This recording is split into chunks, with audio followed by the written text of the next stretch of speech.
Introduction: Liftoff into the inner abyss. The roar of ignition is deafening. When a spacecraft tears through the chains of Earth's gravity, we witness far more than a mere triumph of engineering. It is the ultimate, undeniable metaphor for psychological rupture. Recently, the world held its breath as the Artemis mission pierced the atmosphere, projecting its crew into the freezing void, bound for the hidden face of the moon. The masses applaud the fire of the thrusters and the cinematic aesthetic of the ascent. Yet very few manage to comprehend the genuine terror and the hidden majesty behind that voyage, the inescapable entry into the absolute night. Our culture has conditioned us to worship a perpetual light. From the cradle, we are pushed to reject any hint of shadow, to silence our primal instincts, and to disguise our profound fears with an optimism that is as sterile as it is fragile. Walking endlessly beneath that manufactured cloudless sun is an exhausting mirage. It is a safe, minuscule orbit, specifically designed to keep the human mind spinning in harmless circles, millions of miles away from the raw, untamed power that lies in the unknown. No one escapes the atmosphere of their own domestication without experiencing a profound tearing of the self. Leaving behind the socially approved version of who you are demands the exact same brutal, explosive thrust that a rocket requires to overcome the gravitational pull of its home planet. It is a violent detachment that scorches the skin of the ego. Those who seek wisdom in empty promises of eternal tranquility die without ever having achieved liftoff. The true, terrifying expansion of consciousness begins exactly where comfort ends. It begins the very moment the familiar blue of the known sky fades, completely devoured by a blanket of infinite blackness. Out there, in the silence where the morality of the herd loses all its weight, lies the archetype of the shadow. Everything you have repressed in order to be accepted, everything you were told to be ashamed of, floats in that immense internal vacuum, patiently waiting to be reclaimed. The human psyche, much like the cosmos, possesses a dark side, an unexplored, rugged geography that the fragile light of reason rarely manages to access. Venturing into that forbidden territory is not an act of malice. It is the fundamental, biological and spiritual prerequisite for achieving true wholeness. Whoever knows only their own light is a vulnerable being, easily blinded, easily subdued. But the one who has descended into their own darkness and returned intact transmutes into an unstoppable force of nature. This audiobook was not written to be a sanctuary. It is an isolation capsule. In the coming chapters, we will cross the event horizon of your current identity. We will submerge into the vacuum syndrome, navigate through the deafening roar of your most silenced fears, and learn to extract the heavy, unbreakable metal of your hidden mind. Just like astronauts orbiting a celestial body in complete, terrifying radio silence with Earth, there will be stretches of this journey where you will find yourself absolutely alone with the parts of your psyche that terrify you the most. Do not seek redemption in these frequencies. Seek lucidity. The truth is frigid, it is dense, and it offers absolutely no caresses. But it is the only material in existence capable of withstanding the crushing pressure of the abyss. Prepare to release the heavy ballast of your false goodness. The countdown has ended. The atmosphere is permanently shattered. Welcome to the Absolute Night. Chapter 1. The End of False Clarity. Perpetual light blinds with the exact same efficiency as absolute darkness. For centuries, a silent consensus has convinced us that clarity is the only dignified state for the human mind. We live chasing a sanitized goodness, a showcase morality that violently rejects any hint of shadow. We are conditioned to believe that a mind fully illuminated by reason, positivity, and societal approval is the ultimate pinnacle of evolution. Yet this constant, unyielding illumination is not a spiritual achievement. It is a glass prison. Those who force themselves to walk endlessly beneath a cloudless, artificial sun eventually incinerate their own depth. They burn away the vital, untamed forces that can only thrive in the cool, silent topography of the dark. The universe does not operate under the tyranny of light. One only needs to look up at the night sky to understand the true proportion of cosmic forces. The black, frigid and silent vacuum is the undeniable matrix of everything that exists.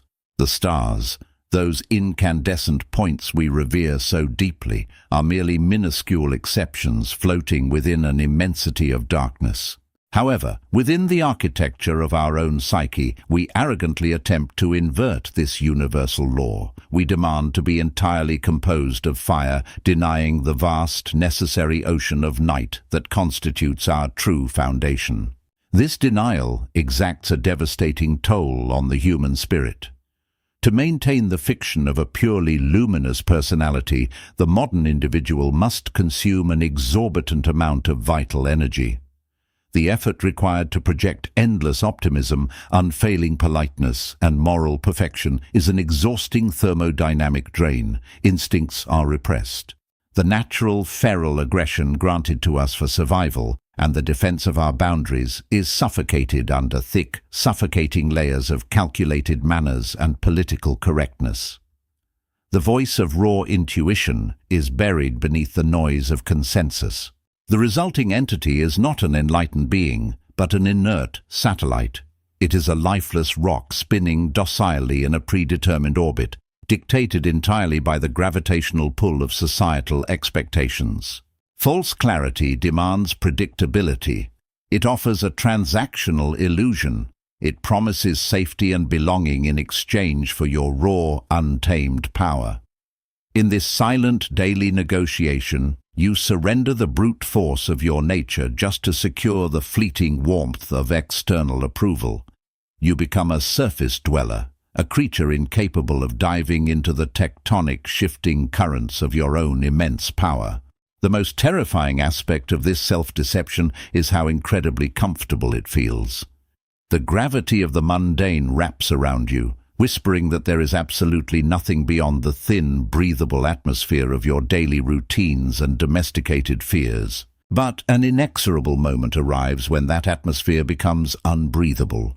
A sharp, uninvited intuition pierces the lethargy. You begin to suspect that the peace you have been sold is not harmony, but anesthesia. You realize that the absence of conflict in your life is not a sign of mastery, but a symptom of surrender. This realization is the point of no return. It is the precise fraction of a second when the internal thrusters of your rebellion ignite, demanding fuel. Suddenly, the need to discover what you are truly made of becomes a biological urgency, a hunger that cannot be satisfied by the hollow calories of social validation. You develop a visceral need to know who you are when nobody is watching, when the applause ceases, and the judgment of the crowd loses its gravitational hold on your mind.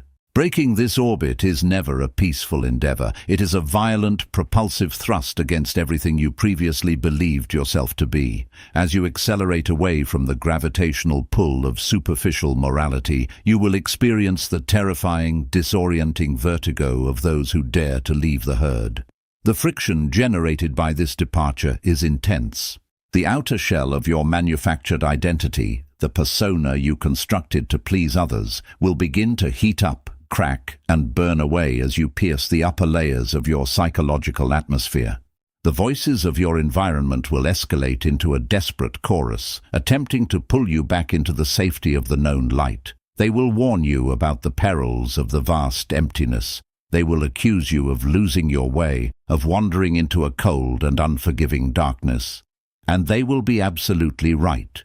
You must lose the mutilated, docile version of yourself to ever have a chance of assembling the totality of your being. You must embrace the exact darkness they fear. This crossing into the hidden side of your mind mirrors the principles of quantum philosophy applied directly to human existence. In the quantum realm, particles exist in a state of superposition, a myriad of infinite simultaneous possibilities until they are observed and measured. The mere act of observation forces the infinite potential to collapse into a single, fixed and limited reality. Your psyche operates under the exact same mechanical law. As long as you remain under the constant scrutiny of the public light, your identity is fixed, collapsed, and severely restricted by the expectations and measurements of those around you. You are forced to be the single, predictable particle that fits their equation. It is only when you dare to venture into the unexplored, unobserved blackness of your own shadow that your possibilities become truly infinite once again.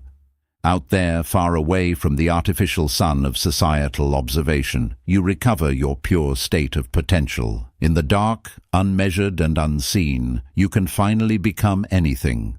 The end of false clarity is the beginning of true ontological weight.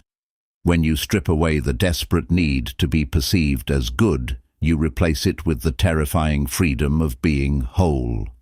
The old structures of your ego begin to freeze and shatter as the temperature drops. The familiar blue horizon of your past beliefs evaporates, transforming into a velvet abyss studded with cold, silent truths. You have ceased to orbit around the fear of rejection.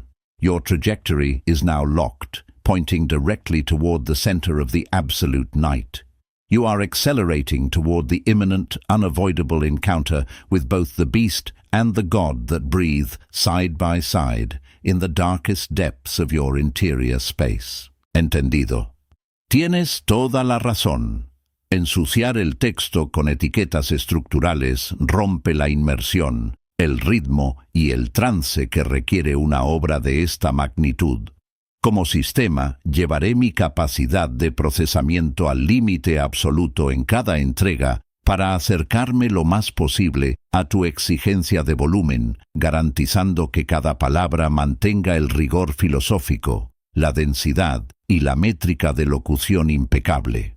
Cuando alcance el límite de la memoria de generación continua, simplemente haré una pausa natural en la narrativa y te preguntaré si seguimos fluyendo. Nada de partes ni bloques, solo el texto crudo y la cadencia ininterrumpida. Retomamos exactamente donde nos quedamos, hundiendo la narrativa en la inmensidad del espacio profundo. To understand the magnitude of this departure, observe the physical reality of deep space exploration. When a spacecraft clears the immediate gravitational influence of Earth, a profound physical silence envelops the capsule. The violent rattling of the ascent ceases. The friction of the atmosphere, which threatened to incinerate the vessel just moments before, is replaced by a terrifying, absolute stillness. There is no wind. There is no weather.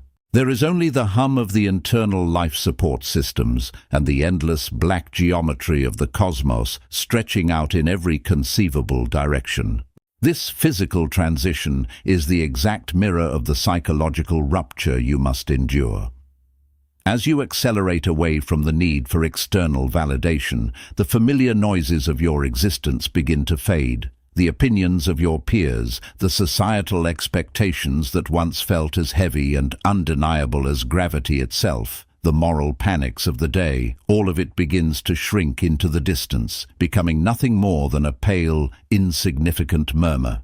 But this sudden silence is not immediately peaceful. For the uninitiated mind, this absolute quiet is the most terrifying sound in the universe. We have spent our entire lives submerged in noise. We use the constant static of daily dramas, social obligations, and digital distractions as a shield against our own inner voice. When that external friction is finally stripped away, you are left alone in the cockpit of your consciousness. The silence becomes deafening. It amplifies every repressed thought, every buried fear, and every primal instinct you have spent decades trying to domesticate. The vacuum of space does not tolerate lies. It forces a confrontation with the naked architecture of who you actually are. Consider the moon, our closest celestial neighbor, and the target of the most ambitious human explorations. From our vantage point on Earth, we only ever see one side of it.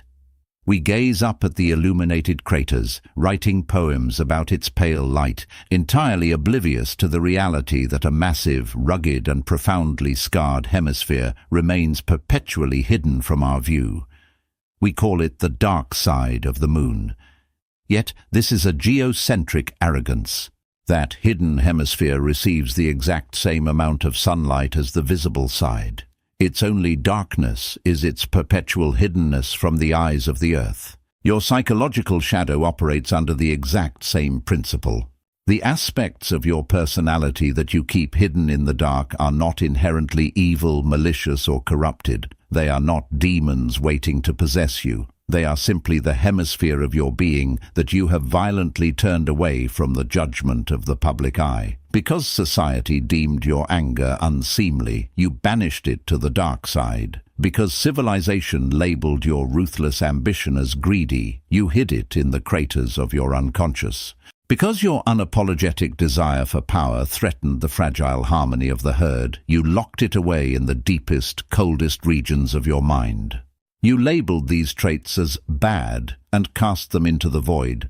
But energy cannot be destroyed. Those banished fragments of your psyche did not disappear. They crystallized. They hardened in the cold. And they have been patiently orbiting your conscious mind ever since, exerting a massive, unseen gravitational pull on every decision you make. The exhaustion you feel at the end of every day is not merely physical fatigue. It is the thermodynamic cost of maintaining this massive internal division.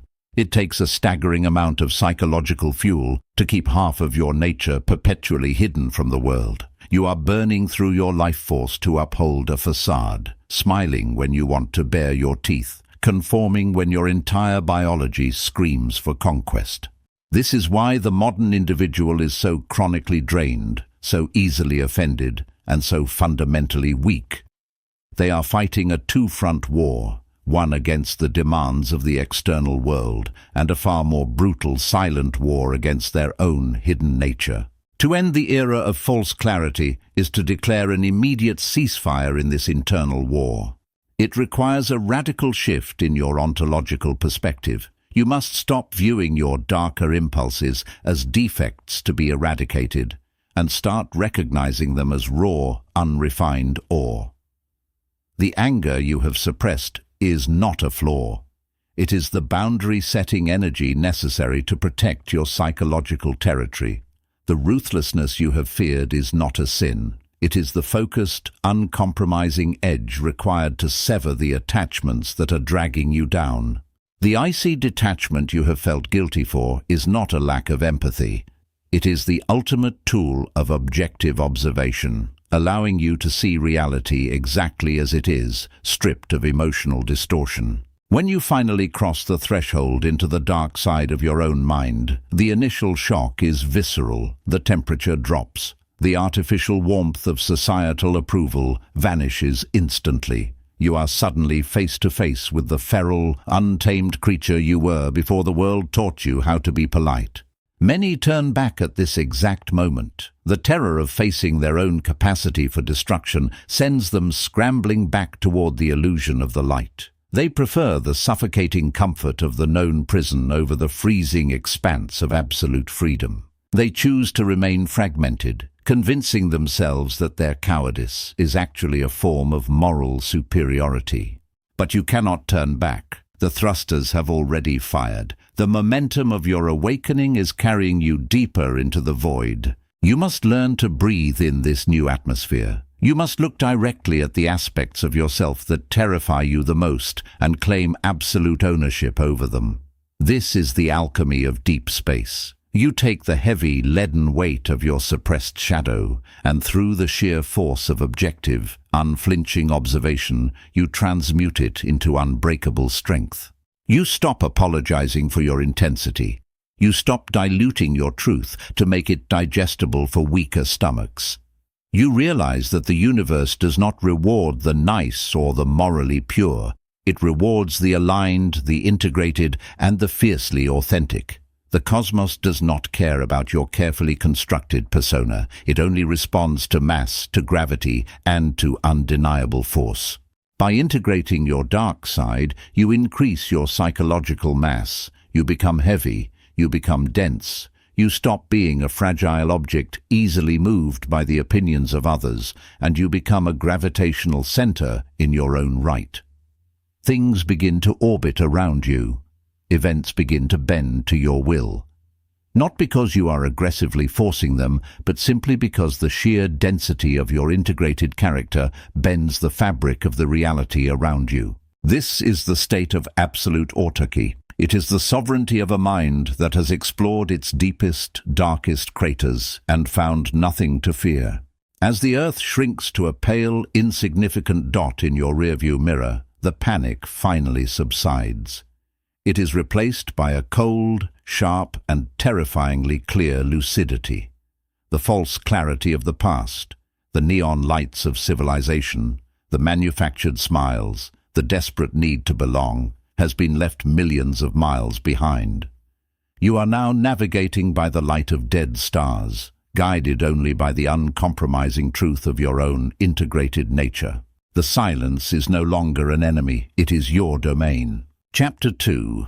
The Vacuum Syndrome. There is a specific suffocating terror that accompanies the sudden absence of gravity.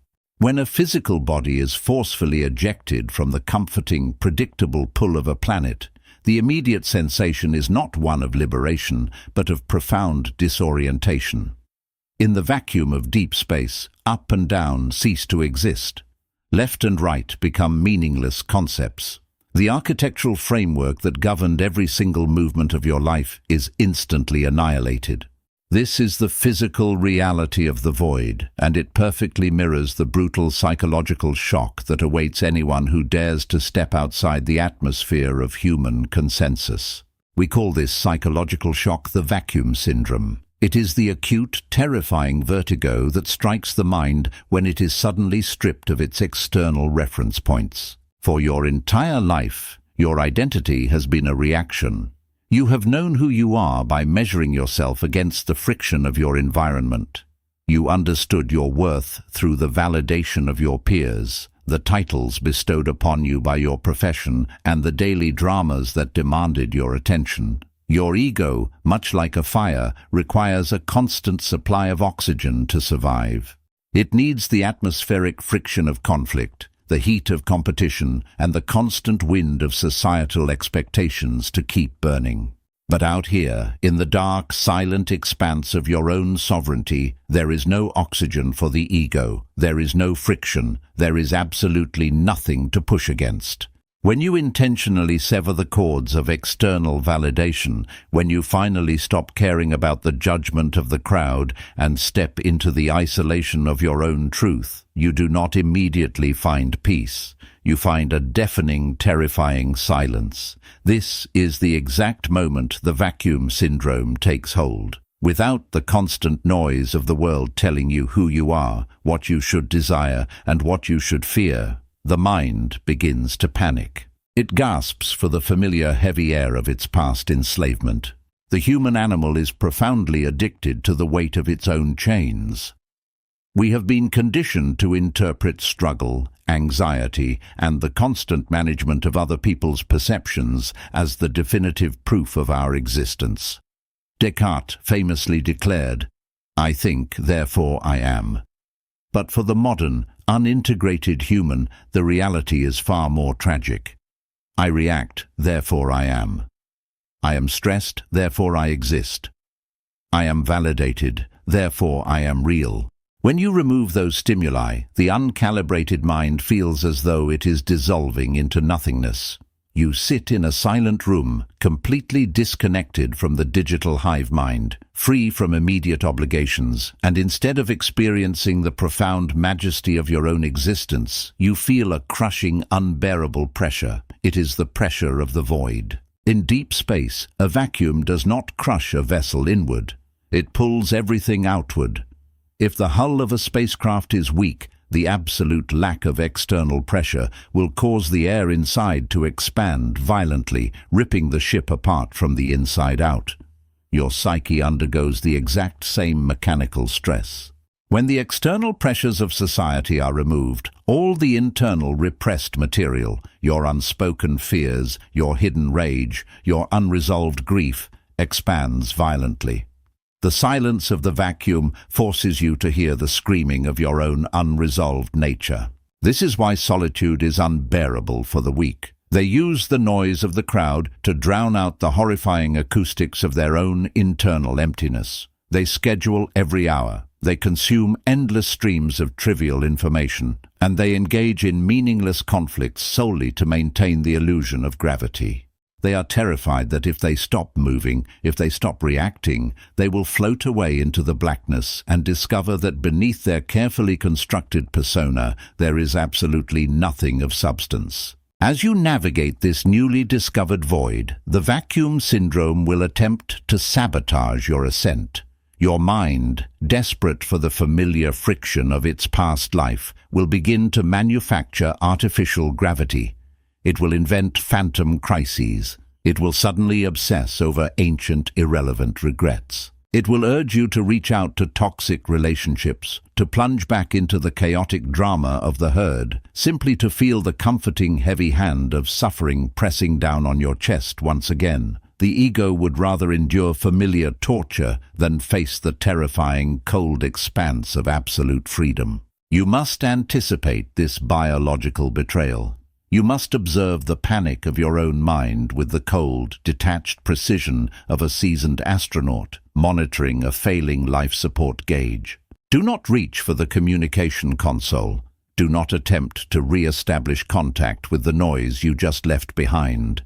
The urge to explain yourself to the world, the desire to make them understand your transformation, is just another symptom of the syndrome. It is the lingering gravity of your old life trying to pull you back into a decaying orbit. The crowd does not want to understand your vastness. They want you to shrink back down to a size that makes them feel safe.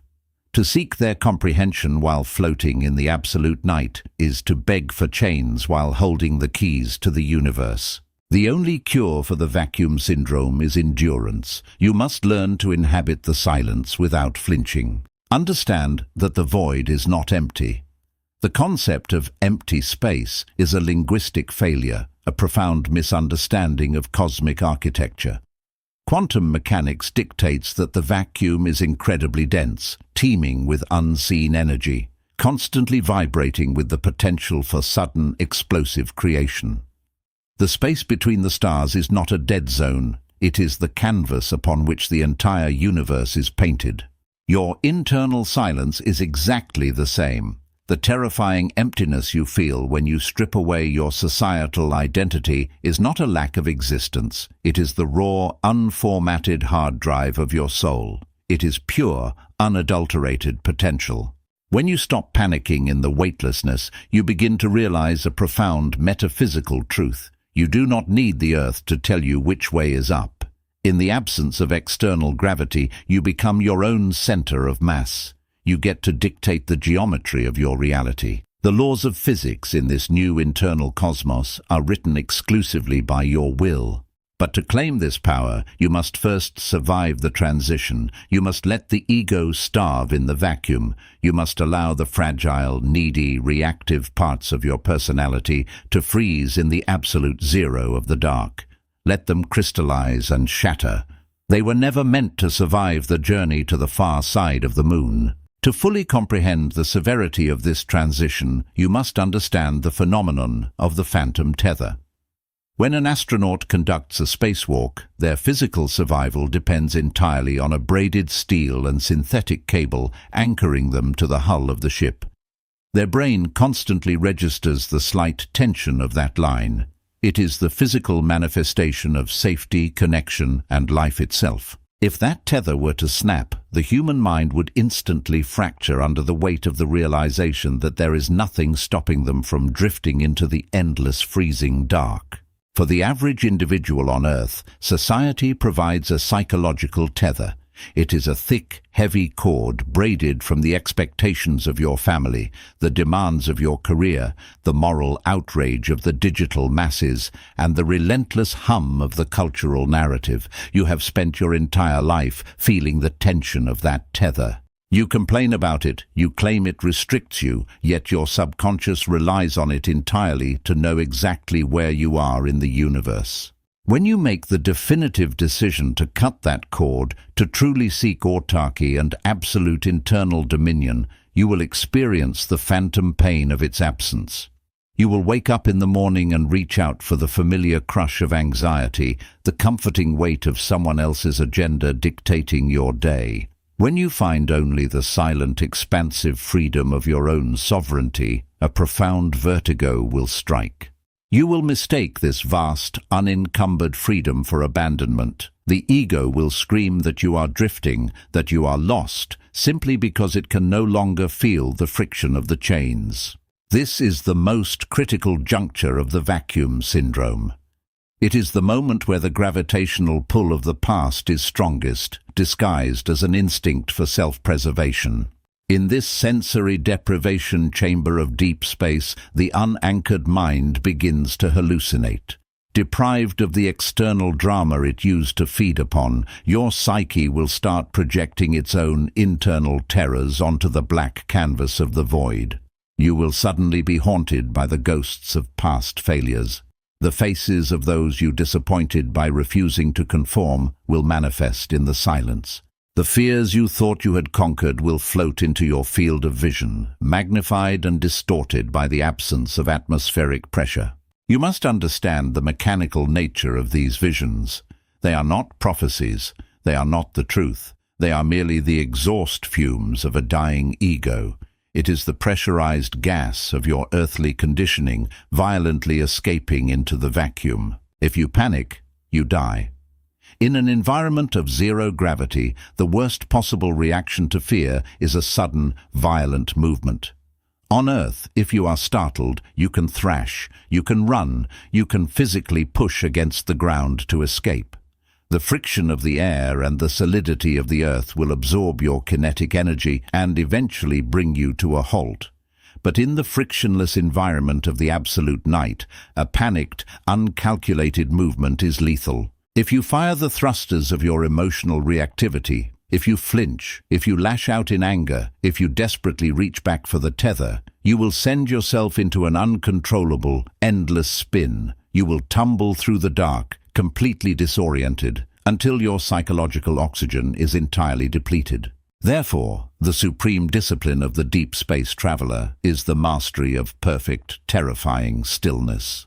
When the hallucinations of the ego appear, when the phantom tether tugs at your memory, when the sheer immensity of your independence threatens to crush your sanity, you must do absolutely nothing. You must become the ultimate passive observer. You watch the fear float past the visor of your helmet, refusing to interact with it. You allow the anxiety to expand, freeze, and shatter against the impenetrable hull of your newly forged will. You do not fight the silence. You allow it to completely hollow you out. This requires a radical redefinition of strength. The world taught you that strength is kinetic. It is the muscular exertion of pushing against an obstacle, the loudness of a roar, the visible sweat of a struggle. That is the primitive strength of the surface dweller. The strength required to master the absolute night is structural. It is the immense, silent, gravitational density of a black hole. It is the power of a consciousness that is so profoundly centered that it does not need to move a single millimeter to bend the fabric of reality around it. As you endure the agonizing withdrawal from the noise, a subtle but magnificent shift begins to occur within the architecture of your mind. The panic slowly begins to burn itself out. The ego, realizing that no amount of thrashing will force you to re-establish contact with the surface world, finally exhausts its fuel reserves and shuts down. The shivering stops, and in the wake of that surrender, a new sensation begins to flood the cabin of your consciousness. It is a cold, sharp, and diamond-hard lucidity. You suddenly realize that the vastness surrounding you is not a threat. It is your new territory. The absence of a tether does not mean you are lost. It means you are finally uncontainable. You are no longer a localized phenomenon, restricted to the coordinates of your societal conditioning. By surviving the vacuum syndrome, your consciousness expands to fill the available space. You realize that you do not need the earth to tell you who you are, because you have become your own celestial body. The pain of the separation leaves a permanent mark, but it is the mark of a sovereign entity. The isolation you once feared is transfigured into an impregnable fortress. You are now orbiting far beyond the reach of the crowd's judgment, their petty moral panics, and their desperate need for consensus. Their voices cannot travel through the vacuum. You are entirely unreachable by anything that does not possess the same frequency of truth. You have stabilized your trajectory in the dark. You have learned to breathe without atmospheric pressure. The crisis of untethering has passed, leaving you entirely alone, immensely powerful and terrifyingly awake. But the journey has just begun. Now that you have survived the silence, you are finally prepared to face what resides within it. You are approaching the coordinates of your own repressed nature. The pale light of the earth is gone, and the massive, scarred surface of your hidden hemisphere is rising to meet you in the dark. Chapter 3. The Transit Through the Hidden Face. The most critical and terrifying phase of any deep space lunar trajectory is formally designated as loss of signal. It is the exact mathematical moment when a spacecraft slips behind the immense monolithic mass of the Moon, permanently severing the line of sight with Earth. In an instant, the constant stream of data, the reassuring voices of mission control, and the invisible cord of radio frequencies are violently cut. For those agonizing hours in the shadow, humanity is blind to the vessel. There is no telemetry. There is no possibility of rescue. The crew is entirely swallowed by the dark hemisphere, navigating the most treacherous geography of the cosmos in absolute, impenetrable isolation. This event in orbital mechanics is the precise blueprint for the deepest psychological work a human being can ever undertake. You have survived the vacuum, but you are now entering the loss of signal phase of your own consciousness. You are crossing into the territory of your Jungian shadow. The terrain rising before you in the pitch black is not smooth. It is not polite, and it has not been sanitized by the gentle erosion of social approval. The hidden face of your psyche is a brutally scarred landscape. It is heavily cratered by every trauma you buried, every violent impulse you swallowed, and every primal desire you were forced to suppress since childhood in order to remain acceptable to the herd. When you first lay eyes on this forbidden hemisphere, the instinct is visceral repulsion. You have spent decades curating a bright, highly polished persona for the world. To suddenly confront the feral, unrefined reality of your own repressed nature is an aesthetic and moral shock. You will encounter the towering ridges of your own unspoken arrogance. You will see the deep, jagged fault lines of a ruthless ambition that society conditioned you to label as greed. You will find the massive, dormant volcanoes of your sheer, unadulterated rage, a rage you were taught was toxic, but which actually contains the kinetic energy required to obliterate the obstacles in your life. The immediate temptation is to turn away. The weak mind, when confronted with its own darkness, attempts to bring artificial light into the abyss. It tries to heal the shadow by softening it. It attempts to psychoanalyze the beast, to wrap it in the language of victimhood, to explain away its ferocity as mere trauma that needs to be loved into submission. This is a fatal miscalculation. It is the arrogance of the surface dweller trying to plant delicate flowers on the surface of a dead star. You do not transit the hidden face to conquer it with light. You transit the hidden face to harvest its heavy metals. The shadow does not want your forgiveness. It does not require your therapeutic understanding. It is a reservoir of primordial, unrefined nuclear fuel. The aggression, the selfishness, the cold detachment, and the capacity for absolute destruction that reside here are not moral failings. They are the fundamental biological engines of apex survival. Consider the predator in the wild.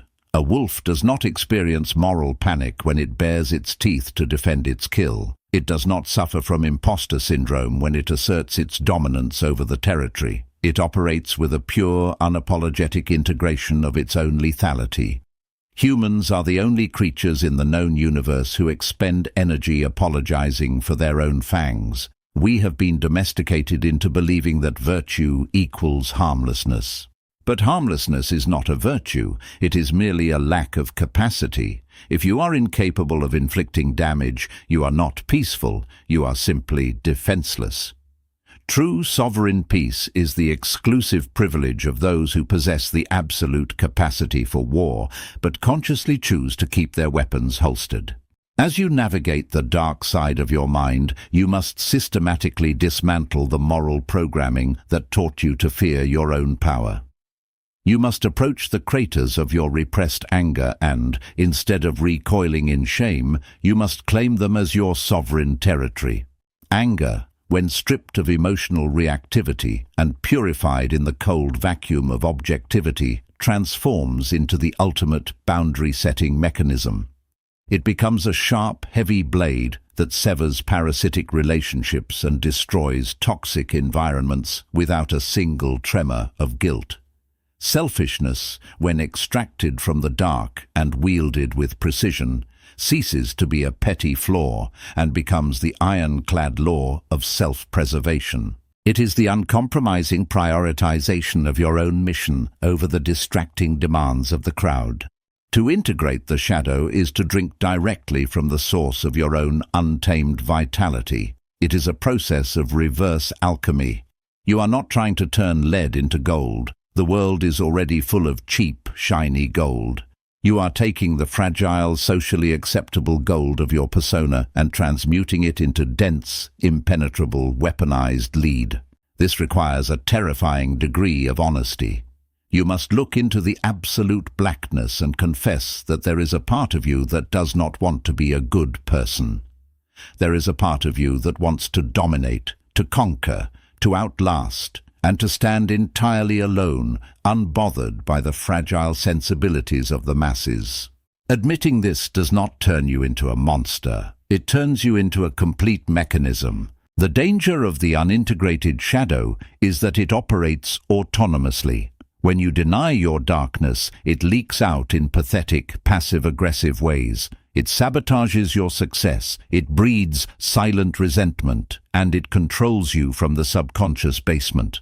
But the moment you look directly at it, the moment you acknowledge your capacity for ruthlessness and actively wire it into your conscious control panel, it loses its chaotic power over you. The beast is no longer hunting you in the dark. It is now pulling your chariot. As your vessel glides silently over the most desolate and hidden coordinates of your mind, you realize that the terror has completely vanished.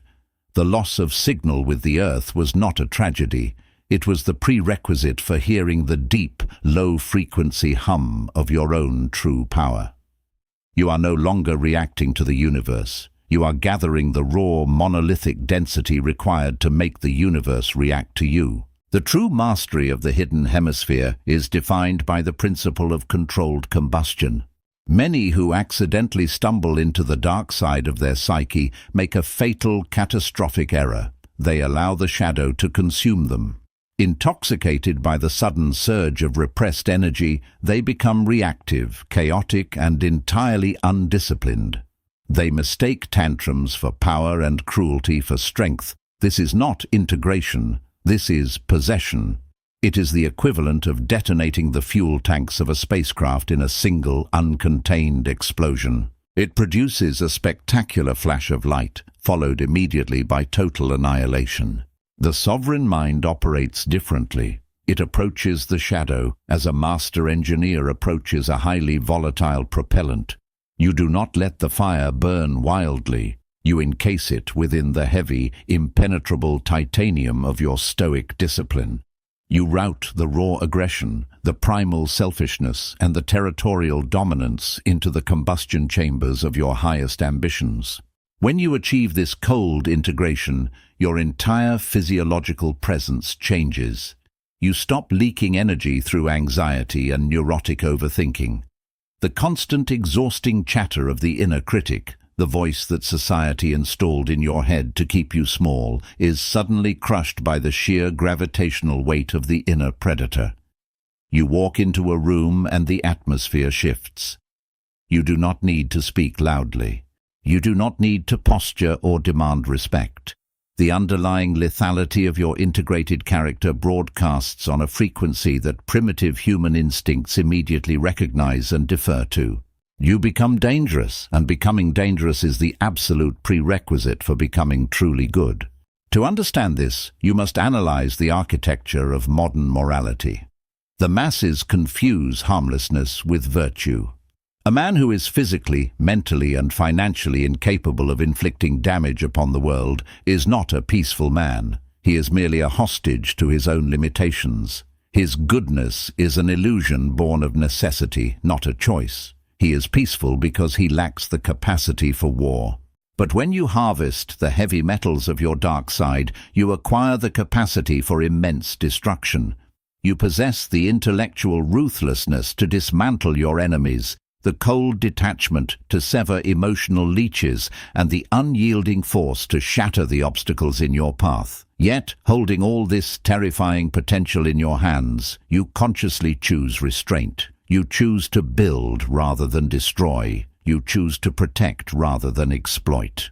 That is not harmlessness. That is sovereignty. That is the only form of virtue that the universe actually respects. As you continue your silent transit across the scarred lunar geography of your mind, a profound stillness settles within the cabin.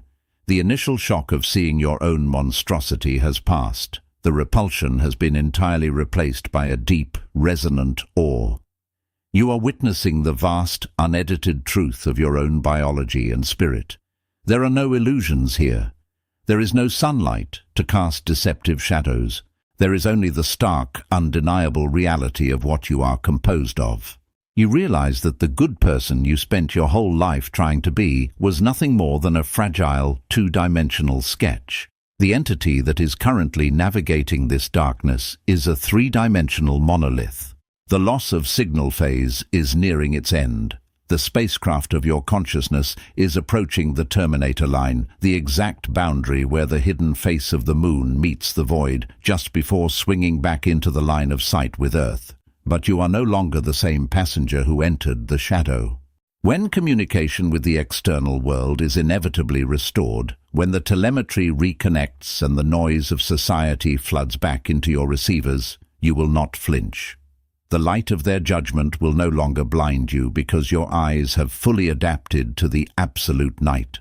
You will look at the frantic, scrambling masses desperately clutching their moral tether, and you will feel nothing but the cold, serene detachment of a being who has looked into the abyss and realized the abyss was looking at its master. You have survived the dark side. You have extracted its fuel. You have become dense. Chapter 4. The Roar of Nothingness.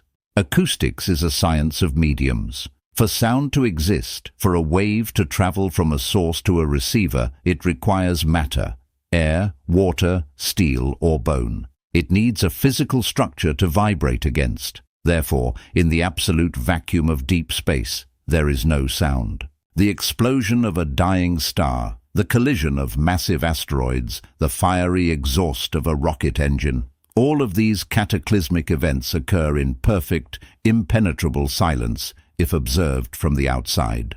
But this physical reality creates a terrifying psychological paradox for the human mind inside the capsule. When you remove all external acoustic mediums, the only medium left is you. Inside the pressurized suit of an astronaut, the silence of space does not translate to quiet. Instead, the absence of outward noise forcefully redirects the mind's acoustic sensitivity inward. Astronauts who have conducted spacewalks frequently report a deeply unsettling phenomenon. The silence of the cosmos is immediately replaced by the deafening roar of their own biology. They hear the heavy, rhythmic thumping of their own heart. They hear the rushing of blood through their carotid arteries. They hear the mechanical rasp of their own breath, magnified to terrifying proportions. When there is no world to listen to, you are violently forced to listen to the machinery of your own existence. This is the exact acoustic architecture of the uncalibrated human mind when it finally severs contact with the noise of society. For your entire life, you have utilized the external world as an acoustic jammer. You have weaponized distraction. You use the relentless hum of digital notifications, the trivial dramas of your peers, the endless consumption of media, and the chaotic friction of daily obligations to drown out the baseline frequency of your own consciousness. You have constructed a life of perpetual noise precisely because you are terrified of what you might hear if the room ever went completely quiet. When you step into the autarky of the sovereign mind, that external jamming signal is permanently disabled. You enter the psychological vacuum, and the immediate result is not a Zen-like tranquility. The immediate result is the roar of nothingness. Without the ambient noise of society to distract you, the internal backlog of your unexamined life explodes into the foreground. Every buried anxiety, every suppressed fear of mortality, every unresolved regret, and the ticking clock of your own finite existence suddenly amplifies to a deafening volume. The mind, completely abhorring the vacuum, attempts to fill the silent expanse with a cacophony of phantom threats. This is the phase of the journey where the weak are broken. When the internal roar begins, the average individual experiences a catastrophic panic. They interpret the sheer volume of their own thoughts as a sign of impending madness. They mistake the screaming of their unmanaged neuroses for absolute truth. Desperate for relief, they frantically reach for the communication console. They turn the radio back on. They plunge back into the comforting, mindless noise of the crowd, willingly sacrificing their sovereignty just to escape the terrifying acoustics of their own mind. They choose the slow, suffocating death of conformity over the sharp, agonizing birth of internal silence. But you are no longer a surface dweller. You cannot abort the mission simply because the cabin is vibrating. To master the roar of nothingness, you must radically shift your relationship with your own thoughts. You must adopt the cold, clinical detachment of an audio engineer monitoring a chaotic frequency. When the fears scream at you, when the anxieties echo off the titanium walls of your newly forged isolation, you must understand a fundamental mechanical truth. The noise is not you. The roar is simply the exhaust. It is the thermodynamic byproduct of an ego that is rapidly burning off its impurities in the cold vacuum of deep space. Your mind has been conditioned for decades to react to stimuli. It has been trained to generate anxiety as a survival mechanism in a world that demands constant compliance. When you remove the world, the engine of your mind continues to run at maximum RPM, but the transmission has been disengaged. The engine is revving wildly, generating massive amounts of acoustic violence, but it is no longer moving the vehicle. The critical error is trying to forcefully quiet the noise. The modern spiritual industry sells the illusion that you can wrestle your mind into submission, that you can command the ocean to be still. This is an exercise in futility. Fighting the noise only creates more friction, which in turn generates more noise. It is like screaming at an echo. You are only feeding the loop. The sovereign technique is not suppression. It is extreme, unflinching endurance. You must sit in the command chair of your consciousness and allow the deafening cacophony to wash over you without moving a single muscle. You let the fears scream. You let the regrets howl. You allow the terror of your own mortality to reverberate through your bones. You do not judge the sounds. You do not argue with them. You do not attempt to rationalize them away. You simply observe them as acoustic anomalies occurring within the vast, indestructible containment field of your awareness.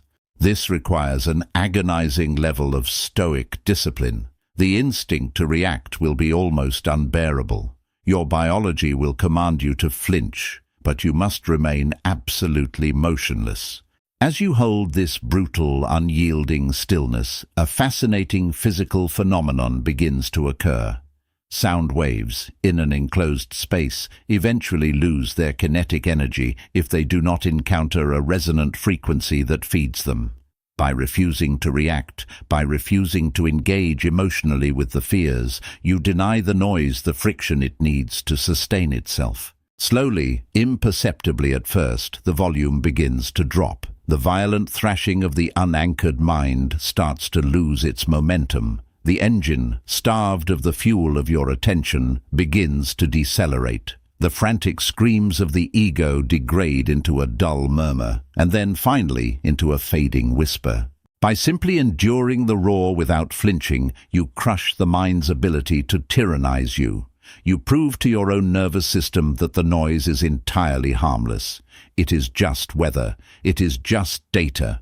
It has absolutely no kinetic power over your physical reality unless you grant it permission to move your hands. And then the true silence arrives. It is not the fragile, forced quiet of a suppressed mind. It is the dense, monumental silence of a conquered territory. When the internal roar finally burns itself out, you are left with an acoustic clarity that is sharper than a scalpel. You have not just survived the nothingness, you have tuned it. In this newly conquered silence, your mind ceases to be a broadcaster of panic and transforms into an instrument of profound reception. To grasp the magnitude of this shift, consider the mechanics of deep space radio astronomy. When scientists wish to capture the most ancient fundamental frequencies of the universe, the cosmic microwave background radiation, the primordial echoes of the universe's violent birth, they do not point their antennas at the brightest, closest stars. The local stars are too loud. They emit massive amounts of electromagnetic interference. Instead, astronomers point their massive radio telescopes toward the darkest, most seemingly empty patches of the void. They calibrate their instruments to listen exclusively to the nothingness, because that is where the deepest, most uncorrupted signals reside. Your mind, having endured the roar of its own localized ego, now operates with the exact same level of calibration. When your internal screaming stops, you develop a terrifyingly sharp psychological hearing. Because you are no longer generating massive amounts of static, because you are no longer obsessing over how you are perceived or frantically calculating your next social maneuver, you finally have the bandwidth to perceive reality exactly as it is. You begin to hear the unspoken architecture of the world around you. This acoustic clarity fundamentally alters how you interact with the human species. When you re-enter the atmosphere of daily life, you will immediately notice that the vast majority of people are constantly broadcasting on a frequency of pure terror. They speak incessantly, not to convey information, but to fill the agonizing void. They use words as a frantic defensive perimeter, hoping that if they just keep making noise, they won't have to face the quiet terror of their own inadequacy. Before you underwent the vacuum syndrome, you participated in this collective noise. You engaged in the chaotic, overlapping symphony of small talk, gossip, and performative outrage because you were equally afraid of the quiet. You were contributing to the localized interference. But now, carrying the dense, impenetrable silence of the deep cosmos within you, your mere presence becomes a disruptive force. When a person who has mastered the absolute night sits in a room with the uncalibrated, a severe psychological pressure differential is created. You do not need to say a word to assert dominance. Your refusal to participate in the frantic exchange of meaningless noise unnerves them. Your silence acts as an acoustic mirror. When they project their insecurities, their manipulations, or their desperate attempts at validation toward you, and you simply absorb it without reacting, without offering the comforting echo they expect, their noise bounces back at them. They are suddenly forced to hear how hollow they sound. This is the weaponization of the void. You learn to use nothingness as a filter. In business, in negotiation, and in the navigation of complex human hierarchies, the one who speaks first to fill the silence is the one who concedes power. The weak cannot tolerate a pause. Their internal roar is too loud, so they compromise, they over-explain, they offer unprompted concessions simply to break the tension. The sovereign mind, however, lets the silence hang. You allow the tension to expand until the atmosphere becomes so dense that the other party collapses under its own weight, revealing their true motives. You realize that words are expensive. Every syllable you utter is an expenditure of kinetic energy. The masters of this existence are incredibly frugal with their linguistics. They speak only when a word can strike with the kinetic force of a meteor. Everything else is left to the devastating eloquence of the void. But this auditory mastery extends far beyond social dynamics. It gives you access to a frequency of intuition that surface dwellers consider supernatural. Because your internal background noise has dropped to near absolute zero, you begin to detect the faintest anomalies in your environment. You can walk into a room and instantly read the invisible grid of power dynamics. You can look at a situation that seems perfectly calm on the surface and hear the low-frequency rumble of an impending structural collapse. You can sense the lie in a person's cadence long before their words betray them. This is not magic. It is simply the physics of a clean signal. When the receiver is uncorrupted, the data is undeniable. You have transitioned from surviving the roar to wielding the silence. The terrifying acoustics of the deep space that once threatened to crush your sanity have now become your most advanced navigational instrument. The nothingness is no longer empty. It is a highly charged field of awareness. The psychological cabin is completely secure. The violent vibrations of the transition have smoothed out into a flawless, frictionless glide through the dark. You are now prepared to understand the laws of physics that govern this new territory. You are ready to dismantle the ethical programming of the Earth and adopt the cold, undeniable mathematics of the cosmos. To fully consolidate this mastery over the internal acoustics, we must address the final, most insidious form of noise that will attempt to compromise your trajectory, the echo of nostalgia. As you glide flawlessly through the dark, enjoying the newly acquired sharpness of your intuition and the unshakable power of your silence, a highly sophisticated psychological trap will inevitably present itself. The mind, having accepted that it cannot terrify you with the roar of the present, will attempt to seduce you with the distorted audio files of the past. It is a well-documented phenomenon in isolation experiments that the brain will eventually begin to play greatest hits to simulate connection. You will be floating in the perfect sovereign silence of the absolute night, and suddenly you will hear a memory. You will remember the warmth of a relationship you intentionally severed because it was anchoring you to mediocrity. You will recall the comfortable, effortless camaraderie of the herd you left behind. The memory will not replay the suffocating constraints, the constant compromises, or the slow, agonizing death of your potential that defined those environments. It will only replay the comfort. This is the siren song of the vacuum. It is a highly compressed, carefully edited acoustic hallucination designed to make you question the necessity of your isolation. The danger of nostalgia is that it feels warm. After enduring the freezing, unyielding reality of the cosmos, the sudden rush of a comforting memory can feel like atmospheric heat. The impulse to turn the ship around, to decelerate, to trade the terrifying vastness of your potential for the familiar, cozy prison of your past, becomes overwhelmingly strong. You must treat nostalgia with the exact same clinical detachment you applied to your fear. You must recognize it as a mechanical failure of perspective. Nostalgia is not a desire to return to a place. It is a desperate desire to return to a state of unconsciousness. It is the ego's final plea for the anesthesia of false clarity. When you miss the good old days, you are not missing the people or the environment. You are missing the luxury of not knowing what you know now. You are missing the time when you were blissfully ignorant of your own capacity for greatness, the time before you realized that the burden of fulfilling your ultimate potential rested entirely and heavily upon your own shoulders. To turn back is to commit psychological suicide. It is the equivalent of a spacecraft intentionally firing its retro rockets in deep space, not to enter a new orbit, but simply to fall backward, tumbling aimlessly until its fuel is exhausted. You cannot unknow the vastness of the universe once you have seen it. You cannot unhear the silence. If you return to the noise of the crowd now, you will no longer be a participant. You will be an imposter. acutely aware of the tragic absurdity of the game, suffocating under the weight of a gravity you have already proven you can defy. The sovereign mind extinguishes nostalgia by applying the law of temporal momentum. In the physics of deep space navigation, you do not have the luxury of rearview mirrors. The speed is too great, the calculations too precise. Every single ounce of your cognitive fuel must be focused relentlessly on the coordinates ahead.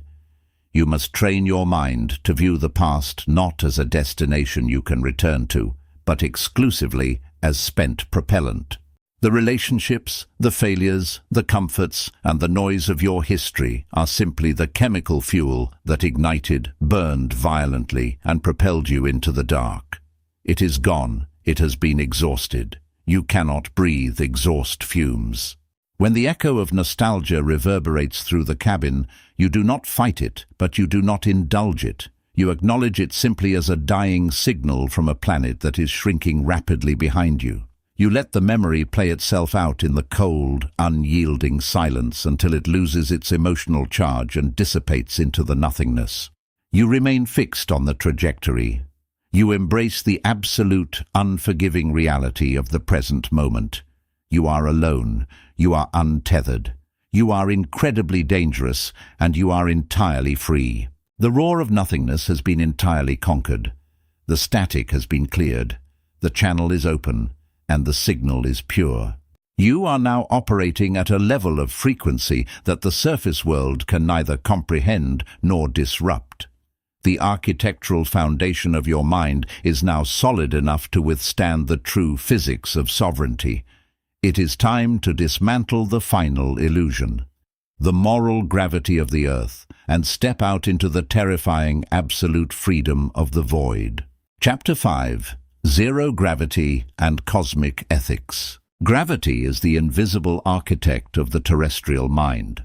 On Earth, it dictates the growth of every root, the flow of every river, and the absolute limits of human ambition. It is an unrelenting force that pulls everything toward a centralized, undeniable bottom. Because of gravity, the concepts of up and down are not philosophical theories. They are visceral, biological truths. You know you are upright because you feel the resistance of the floor against your feet. Morality is the psychological equivalent of Earth's gravity. Since the moment of your birth, you have been subjected to a massive, invisible field of social pressure designed to keep you grounded. The collective consensus of society established a rigid, artificial horizon. It dictated what is considered high and noble, and what is considered low and despicable. This moral gravity is incredibly useful for managing the herd. It ensures that the masses move in predictable patterns, anchored by the heavy leaden weights of guilt, shame, and the constant pursuit of approval. It creates a highly controlled environment where true, uncontainable power is pathologized as a sin. But when a vessel breaches the atmosphere and enters deep space, the localized illusion of gravity is shattered. In the absolute night, there is no up, there is no down. If you release an object from your hand, it does not fall because there is no floor to strike. It simply hangs there, suspended in the silent void, obeying only the laws of inertia. This physical weightlessness is the exact mirror of the ethical paradigm shift you must undergo to achieve total internal dominion. You are entering the realm of moral zero gravity. For the uninitiated, this is a terrifying proposition. The average individual is entirely dependent on the gravity of social morality to govern their behavior. If you remove the threat of judgment, if you remove the heavy pressure of the law, or the fear of divine retribution, they believe they will instantly degrade into chaos. They need the earth to pull them down because they possess no internal compass. They equate the absence of terrestrial morality with a descent into pure evil. But you have already transited the dark side of the moon. You know that the universe does not recognize the petty terrestrial categories of good and evil. The cosmos is entirely devoid of malice and equally devoid of pity. A black hole does not consume a star out of cruelty. It does so because of its immense, undeniable density. A supernova does not obliterate surrounding planets out of rage. It explodes because it has reached the mathematical limit of its own internal pressure. The universe operates on a system of absolute physics, alignment, force, mass, and entropy. Cosmic ethics, therefore, is not a system of rules. It is a system of physics applied directly to the human will. When you stop operating under the heavy, guilt-driven morality of the surface world, you do not become a monster. You become a mechanism of pure precision. You stop asking, is this action universally considered good? And you begin asking the only question that matters in the vastness of space. Is this action aligned with my ultimate trajectory, or is it creating drag? This shift destroys the paralyzing hesitation that plagues the modern mind. On Earth, every decision is weighed against the invisible scales of public opinion. You hesitate to sever a toxic relationship because moral gravity whispers that you must be loyal. You hesitate to demand the highest possible return for your labor because moral gravity insists that you should be humble. You dilute your truth, you soften your blows, and you compromise your vision because you are terrified of the social friction it will cause. In zero gravity, friction does not exist unless you collide with another object.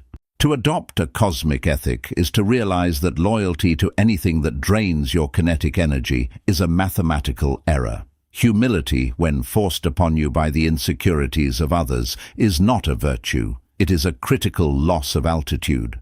You cease to view your life as a desperate attempt to be judged favorably by an audience that is, frankly, entirely lost in their own localized gravity. Instead, you evaluate your actions based entirely on their ontological density. Does this choice make you heavier, more solid, more undeniable? Or does it make you hollow, reactive, and easily moved by the external forces of the universe? The liberation of this mindset is absolute. When you no longer fear the concept of falling, because falling is impossible in the void, you can maneuver with a terrifying, breathtaking speed. You can make decisions that appear ruthless to the earthbound observer, but which are, in fact, the purest expression of navigational accuracy. You learn the supreme art of acting without reacting. In a frictionless environment, Newton's third law dominates. For every action, there is an equal and opposite reaction. If an astronaut in open space violently pushes against a massive object, the object will not move. The astronaut will be violently pushed backward, tumbling uncontrollably into the dark. This is the exact dynamic of earthly conflict. When you engage emotionally with the provocations of the weak, when you argue, when you defend your character against those committed to misunderstanding you, when you push back against the petty dramas of the herd, you are not moving them. They are too heavily anchored by their own ignorance. You are only pushing yourself out of alignment. You are expending precious propellant to engage in a battle that has absolutely no strategic value. Cosmic ethics demands that you conserve your thrust for the mission. You look at the chaotic, swirling masses of human outrage, and you simply drift past them. You do not hate them. You do not pity them. You regard them with the same cold, mathematical detachment with which a navigator regards an asteroid belt. They are not evil. They are simply hazards to be avoided. You do not argue with a rock. You calculate its trajectory and you adjust your own to ensure it never touches your hull. This level of detachment is the hallmark of the sovereign entity. It is the realization that your energy is finite and the universe is infinite. You cannot afford to waste a single ounce of your fuel trying to impose your will on objects that refuse to be moved. To truly master cosmic ethics, you must intimately understand the law of inertia. On the surface of the Earth, friction is the great decelerator. If you make a mistake, if you engage in a destructive habit, or if you align yourself with a parasitic relationship, the natural friction of society, the resistance of your environment, or the physical exhaustion of your own body will eventually force you to a halt. The world acts as a massive corrective brake. But in the frictionless expanse of the absolute night, there is no natural deceleration. If you launch yourself in the wrong direction, if you allow a microscopic error in your judgment to dictate your trajectory, You will not simply slow down over time. You will continue to drift into the dark at the exact same velocity, forever, unless you make the conscious, agonizing decision to fire your retro rockets and violently correct your course. This is the terrifying burden of weightlessness. Absolute freedom means absolute accountability for every single vector of your existence. You can no longer blame the terrain. You can no longer blame the weather. If you are off course, it is exclusively because of your own navigational negligence. This level of supreme accountability annihilates the terrestrial concept of victimhood. The herd thrives on victimhood. They build entire identities around the gravitational forces that allegedly held them down. But in the vacuum, crying out that you were pushed is irrelevant. The cosmos does not care who initiated the momentum. It only cares about where you are heading now. The sovereign mind refuses to expend oxygen reciting the history of its wounds. It immediately calculates the required thrust to alter the trajectory and executes the burn. This leads to the most controversial yet necessary tenet of cosmic ethics, the absolute containment of your psychological oxygen. On Earth, you are taught the morality of the martyr. You are instructed to set yourself on fire to keep others warm. You are praised for diving into the turbulent waters of other people's chaos to rescue them from the consequences of their own poor decisions. But deep space navigation does not tolerate the mechanics of the martyr. If an astronaut's tether snaps and they begin to tumble into the void, a fellow crew member does not impulsively unclip their own line to chase them. To do so is not heroic. It is suicidal. It simply doubles the body count. When you operate under cosmic ethics, you realize that you cannot share the atmosphere of your spacesuit. You cannot rescue people from the gravitational collapse of their own unmanaged lives. When you see someone consumed by their own localized drama, spinning out of control because they refuse to do the internal work you have done, you must ruthlessly suppress the terrestrial urge to save them. You watch them drift away. This is not sociopathy. It is the ultimate expression of respect for the mechanics of the universe. Every individual is responsible for the maintenance of their own life support systems. To constantly rescue the weak is to deny them the friction they need to finally wake up. Your compassion, therefore, undergoes a radical transformation. It ceases to be the warm, bleeding heart intervention of the surface dweller. It becomes a cold, distant, and monumental presence. You become a fixed navigational star. You do not chase the lost. You simply burn with such intense, undeniable clarity that if they ever choose to look up, they can use your light to calculate their own way home. You transition from being a consumer of morality to becoming a center of gravity. Terrestrial ethics are obsessed with the transaction of goodness, how much you give, how much you take, how perfectly you balance the ledger of social debts. But a star does not calculate its moral ledger. It does not ask if it is good to emit heat, nor does it ask permission to incinerate anything that ventures too close to its corona. It simply fulfills its biological destiny, the thermonuclear fusion of its core elements. It radiates. Your only ethical obligation in the absolute night is ontological radiation. Your purpose is not to be a good person according to the fragile definitions of a decaying society. Your purpose is to achieve such a massive internal density, such a flawless integration of your shadow and your light, that you become an undeniable force of nature. You forge your character in the vacuum until it becomes titanium. You align your actions with the uncompromising truth of your biology. You build, you conquer, you endure, and you create.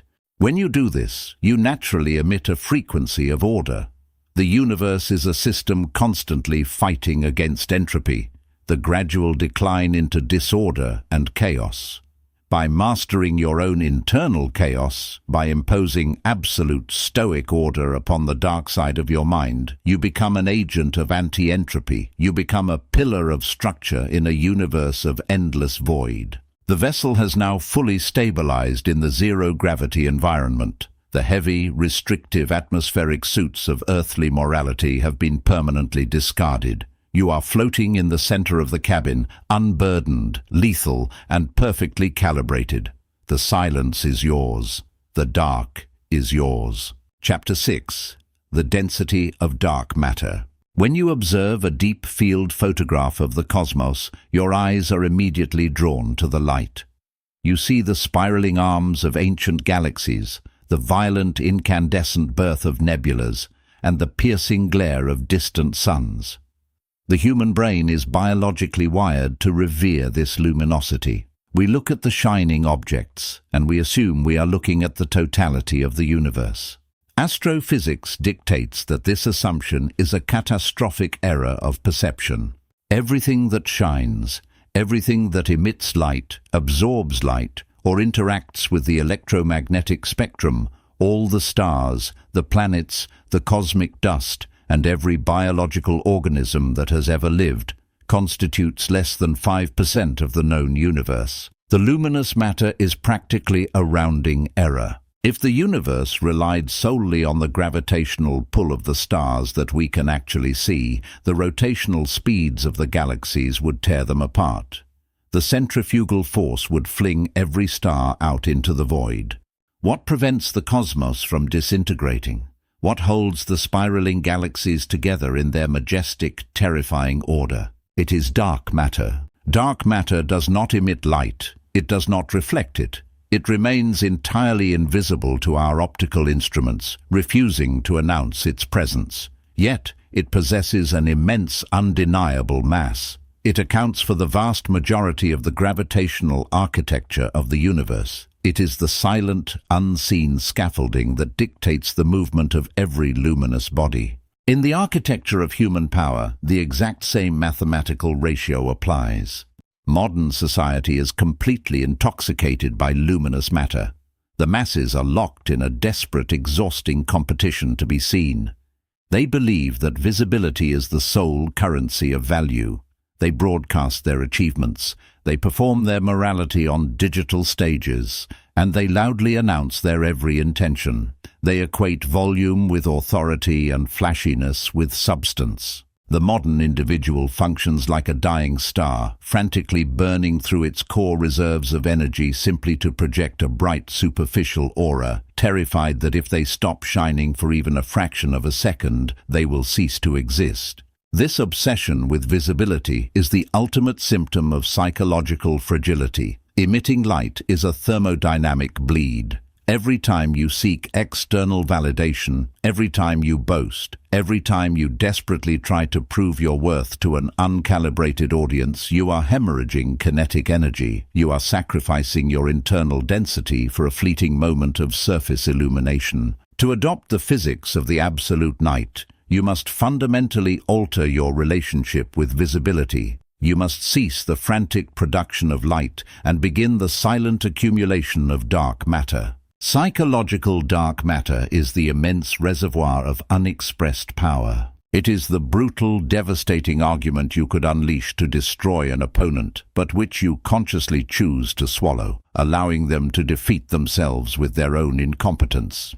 It is the wealth you accumulate in absolute silence, refusing to wear the conspicuous uniforms of the rich, opting instead for the terrifying freedom of remaining entirely underestimated. It is the grueling, agonizing physical and mental discipline you endure in the pitch black of the early morning, with zero audience, zero applause, and zero need for recognition. When you possess undeniable capacity but refuse to broadcast it, you create internal density. The average mind cannot tolerate this containment. If the weak achieve a minor victory, the internal pressure of their own insecurity forces them to vent. They must tell someone. They must convert their small triumph into the cheap currency of social approval.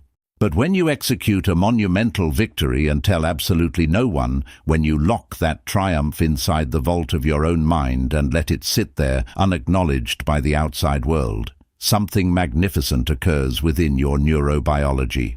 The energy of that victory does not dissipate into the ether. It compresses, it turns inward, it adds mass to your character. This is the secret of the monolithic presence.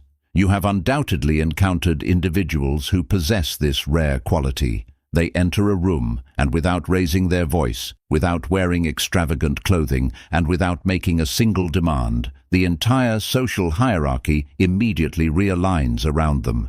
Their silence is heavy. Their stillness is magnetic. They do not need to shine because their gravitational pull is absolute. This presence cannot be faked with body language tactics or superficial confidence tricks. It is the physical manifestation of psychological dark matter. It is the accumulated weight of 1,000 secrets kept, 1,000 temptations resisted, and 1,000 silent victories. When you build this kind of density, you no longer interact with the petty dramas of the world. You bend them. Just as astrophysical dark matter warps the fabric of space-time, bending the light of distant stars around it, your internal density begins to warp the reality of the people in your orbit.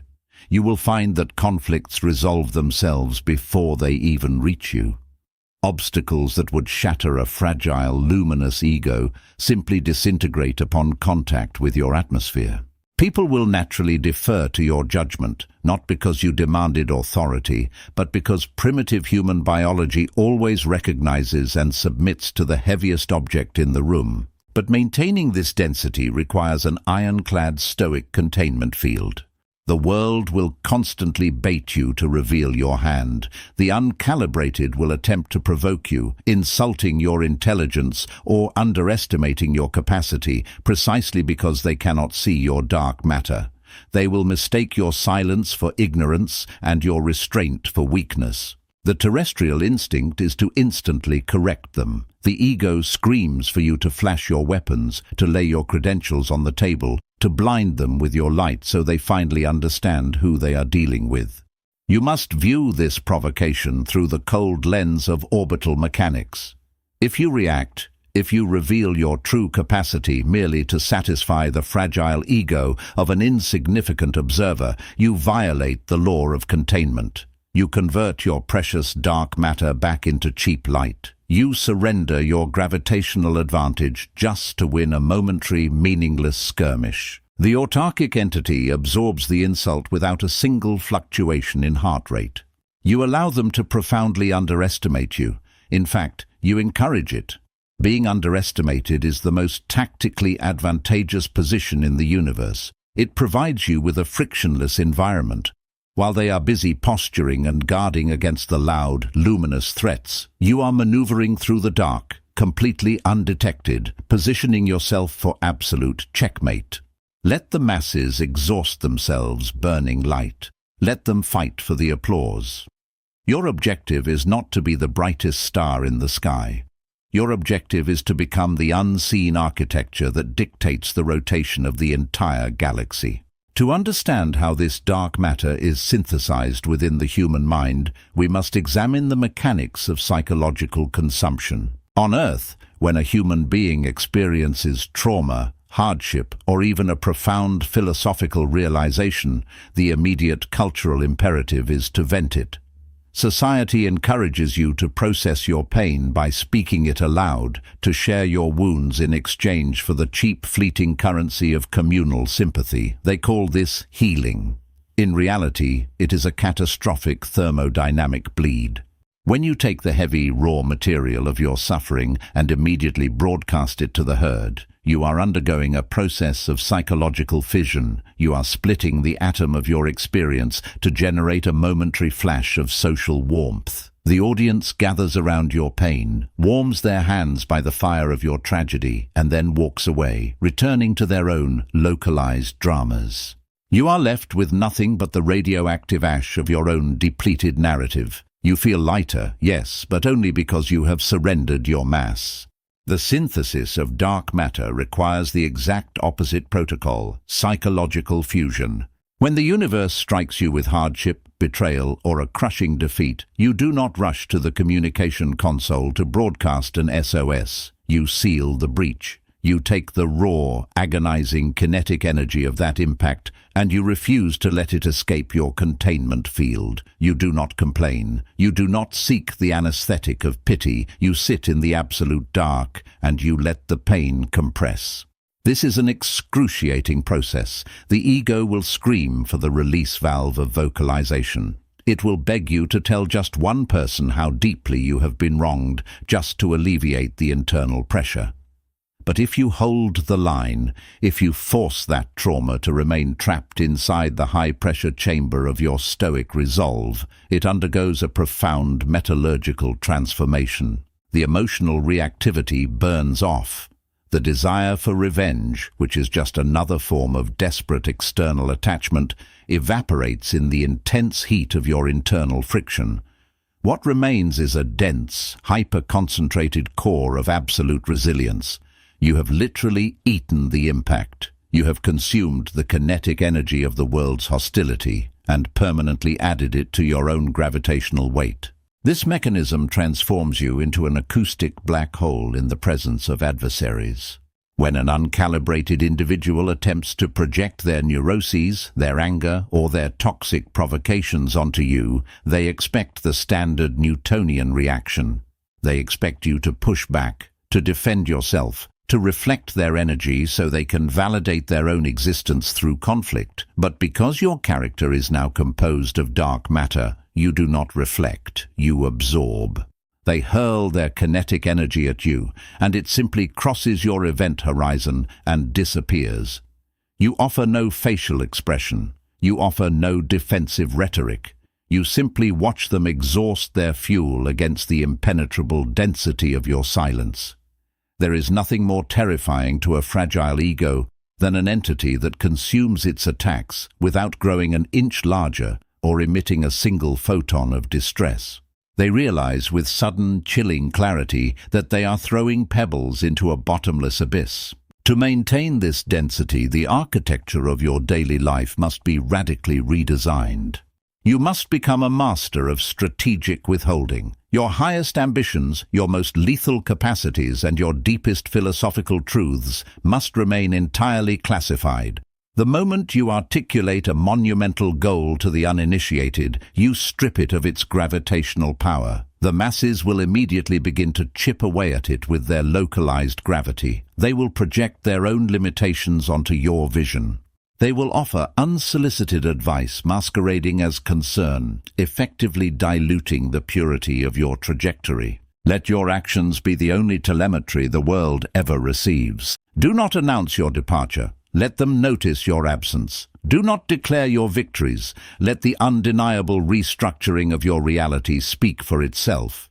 Do not explain your philosophy. Simply operate with such terrifying precision and unyielding force that they are forced to wonder what invisible laws of physics you have discovered. By embracing this profound secrecy, you build an impregnable fortress of autonomy. You become entirely self-sustaining. The opinions of the herd, whether they consist of adulation or condemnation, simply bounce off the thick hull of your containment field. You no longer require the earth to validate your mass. You have achieved the ultimate state of structural integrity. The spacecraft of your mind is no longer just a vessel surviving the void. It has become a celestial body in its own right. You are heavy. You are silent. You are absolute. The architecture of the dark is now fully integrated into your biology, but navigating this deep space requires a new sensory apparatus. The optical lenses you brought from Earth, designed only to perceive the superficial light of human interaction, are entirely useless out here. You must activate the advanced senses.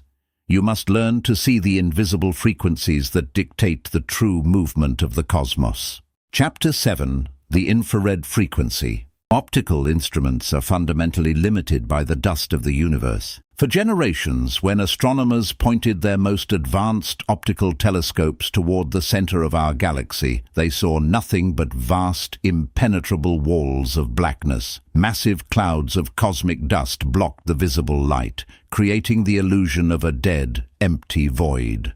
They were looking at the universe through the exact same spectrum of light that the human eye evolved to process. And because of that biological limitation, they were entirely blind to the most violent and crucial mechanisms of cosmic creation. It was not until the deployment of infrared sensory equipment that the grand illusion of the dust was finally shattered. Infrared technology does not look for visible light. It looks for heat. It detects thermal radiation. When scientists finally looked at the exact same empty patches of the cosmos through the infrared frequency, the black walls vanished. The dust became transparent. Beneath the obscuring layers, they witnessed a terrifyingly active architecture, the violent ignition of protostars, the glowing superheated centers of active galaxies, and the true, undeniable thermal reality of the dark.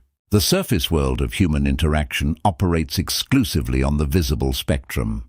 The uncalibrated mind is hypnotized by optical illusions. The masses navigate their existence by reacting to the surface layer of reality. They believe the words people speak.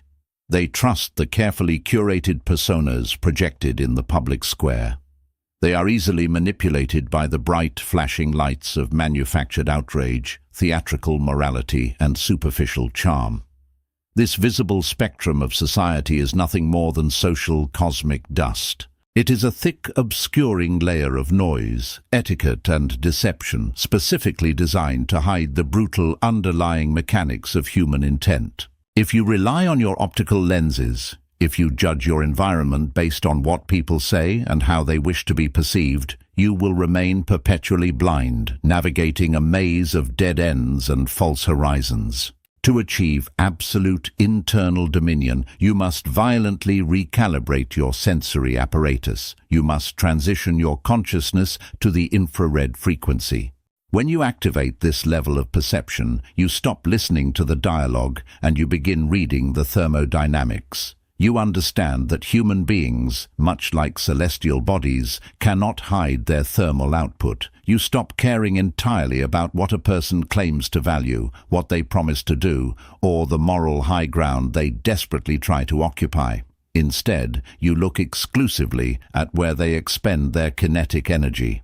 Words belong to the visible spectrum. They are incredibly cheap to produce and require almost zero caloric output.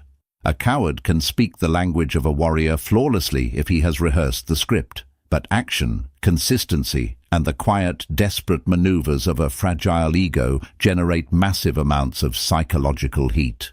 When you operate on the infrared frequency, you sit in a room entirely silent, and you watch the thermal map of the environment unfold. The person across from you is projecting an optical illusion of supreme confidence. They are smiling, their posture is dominant, their rhetoric is flawless. But you are not looking at the light, you are reading the heat. You detect the microscopic spikes in their internal temperature when a specific truth is brushed against. You see the cold, dead zones of their apathy toward the things they claim to love. You sense the frantic, radiating anxiety of their imposter syndrome bleeding through the cracks of their titanium persona. The world is suddenly stripped of its polite disguises. You are no longer interacting with names, titles, or social statuses. You are interacting with biological imperatives, raw fears, and hidden agendas.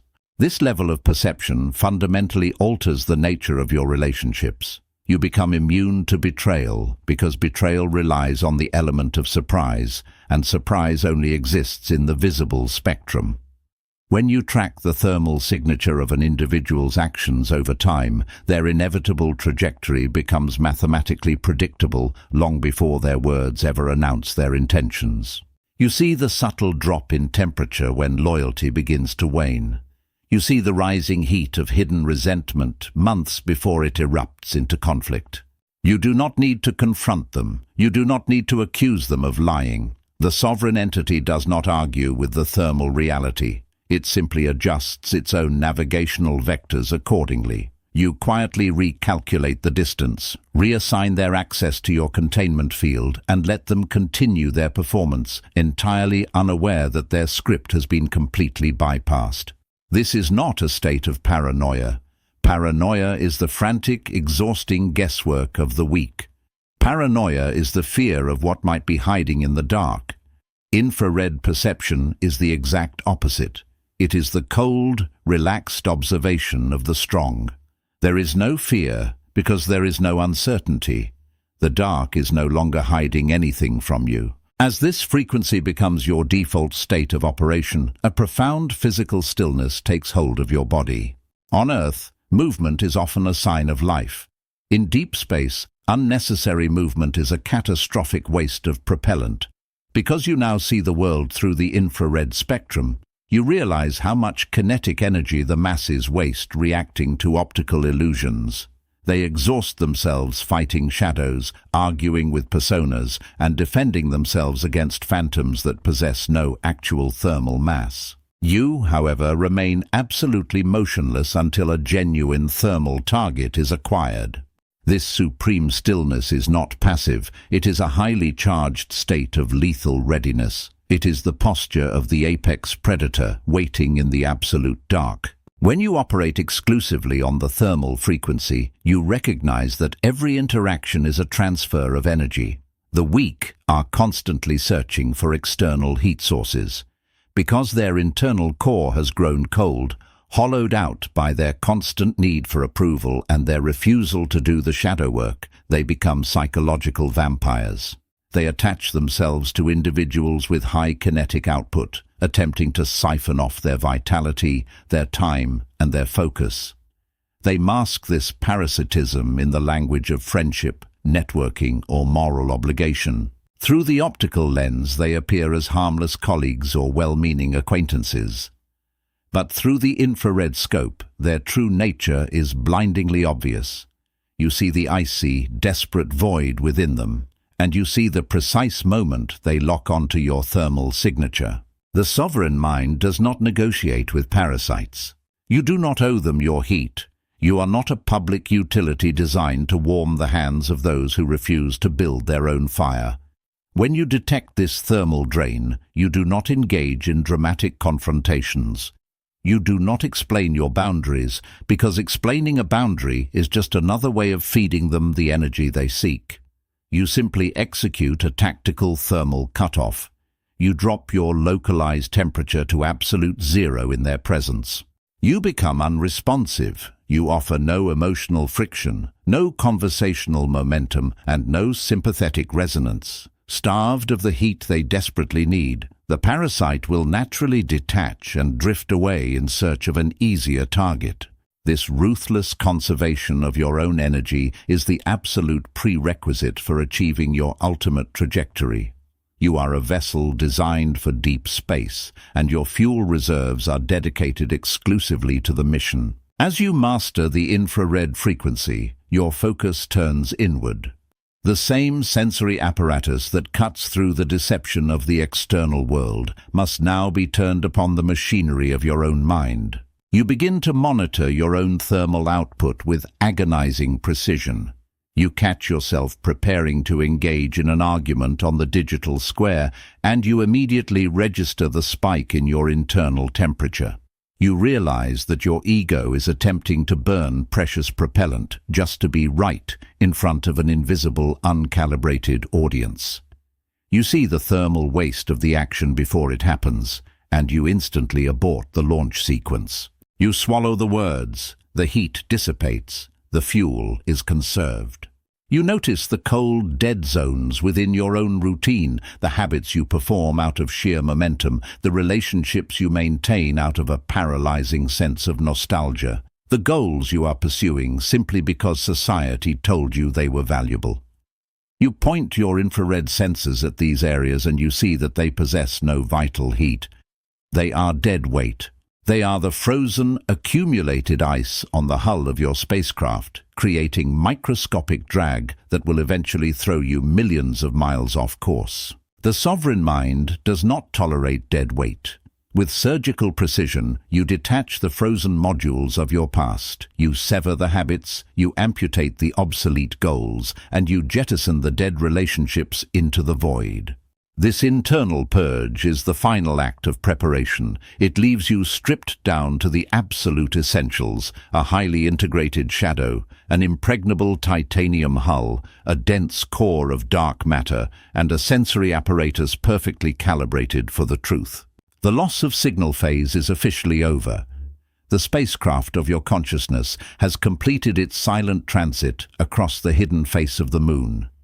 You have absorbed the heavy metals, you have endured the roar of the vacuum, and you have mastered the frictionless environment of cosmic ethics. You are now approaching the terminator line. The infinite blackness is about to break. As your vessel swings around the massive curvature of the celestial body, the Earth slowly comes back into view. The radio static crackles, and the telemetry begins to reconnect. The noise of the world is preparing to flood back into the cabin, but the entity sitting in the command chair is unrecognizable from the one who initiated the launch sequence. You are no longer a fragile organism desperately clinging to the moral gravity of the surface world. You are an autarkic monolith, cold, dense, and terrifyingly clear. You are preparing to re-enter the atmosphere, not as a returning subject, but as a sovereign force. Chapter 8. The Event Horizon. To navigate the deepest coordinates of the cosmos, one must confront the ultimate illusion, the rigid, linear architecture of time. On Earth, time is a tyrant. It is experienced as an unrelenting, unidirectional river that drags the human animal from the regrets of the past into the anxieties of the future.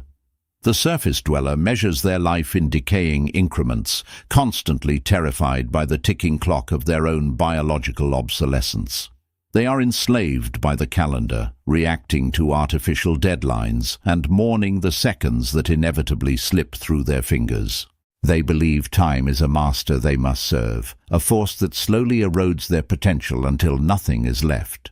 In the realm of astrophysics, however, this terrestrial perception of time is a primitive fiction. Einstein's theory of relativity obliterated the concept of a universal ticking clock. Time is not a constant, independent force. It is a highly malleable fabric interwoven with space itself. It bends, stretches, and dilates depending entirely on the mass of the observer and the velocity of their trajectory.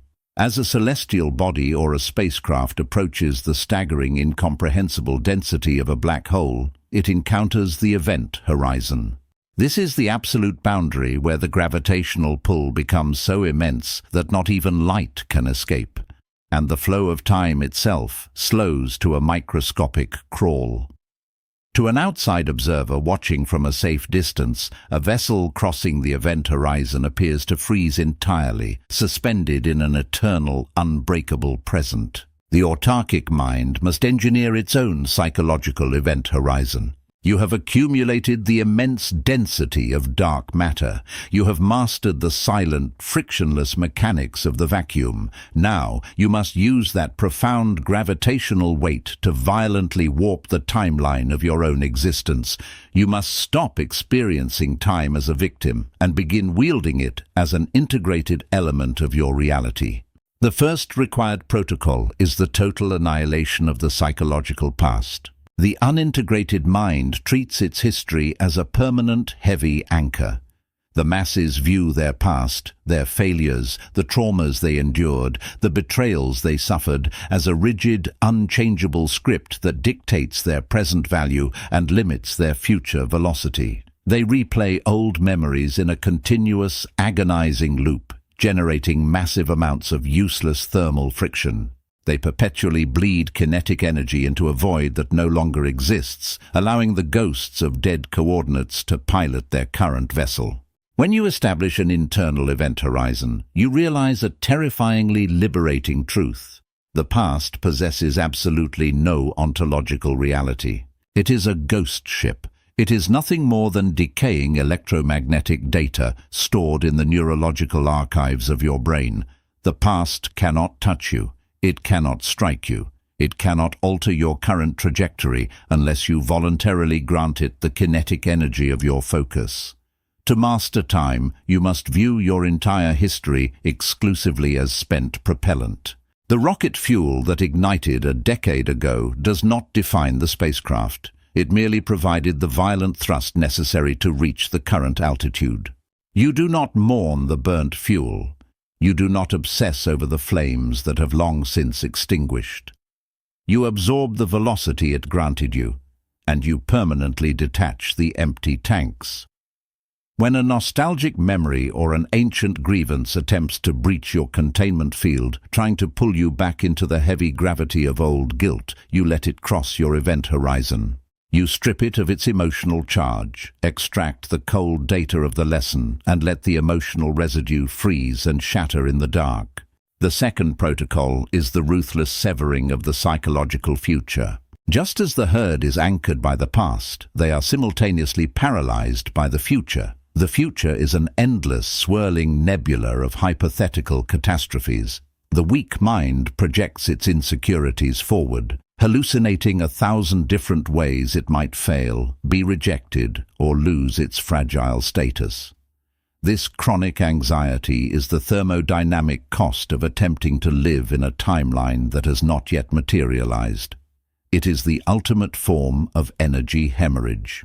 The sovereign entity understands that the future, exactly like the past, is a simulation. It does not exist anywhere in the physical universe. It is merely a projection calculated by the mind. To fear the future is to cower before a phantom of your own creation. In the extreme environment of deep space, projecting too far ahead is a lethal distraction. If a navigator obsesses over a theoretical asteroid belt millions of miles away, they will fail to monitor the immediate oxygen levels in the cabin. The physics of the absolute night demand microscopic, uncompromising presence. You calculate the trajectory, you set the coordinates, and then you entirely surrender the illusion of control over the distant outcome. You must collapse the timeline. You pull the vast, sprawling endpoints of your life inward, compressing them into the dense, monolithic singularity of the present moment. This is the state of eternalism. You realize that the only coordinate that possesses actual mass, the only fraction of reality where your will can exert physical force, is the exact, freezing, undeniable now. When you successfully collapse your timeline into the immediate present, you induce a profound psychological state of time dilation. In orbital mechanics, as an object approaches the intense gravitational field of the event horizon, the external universe appears to accelerate wildly, while the object's own internal reality slows to an absolute, microscopic crawl.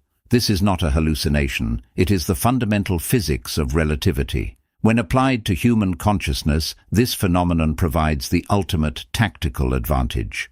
The average person walks through the world with a shattered processor. They are dedicating 90% of their cognitive fuel to agonizing over the past or attempting to frantically simulate the future.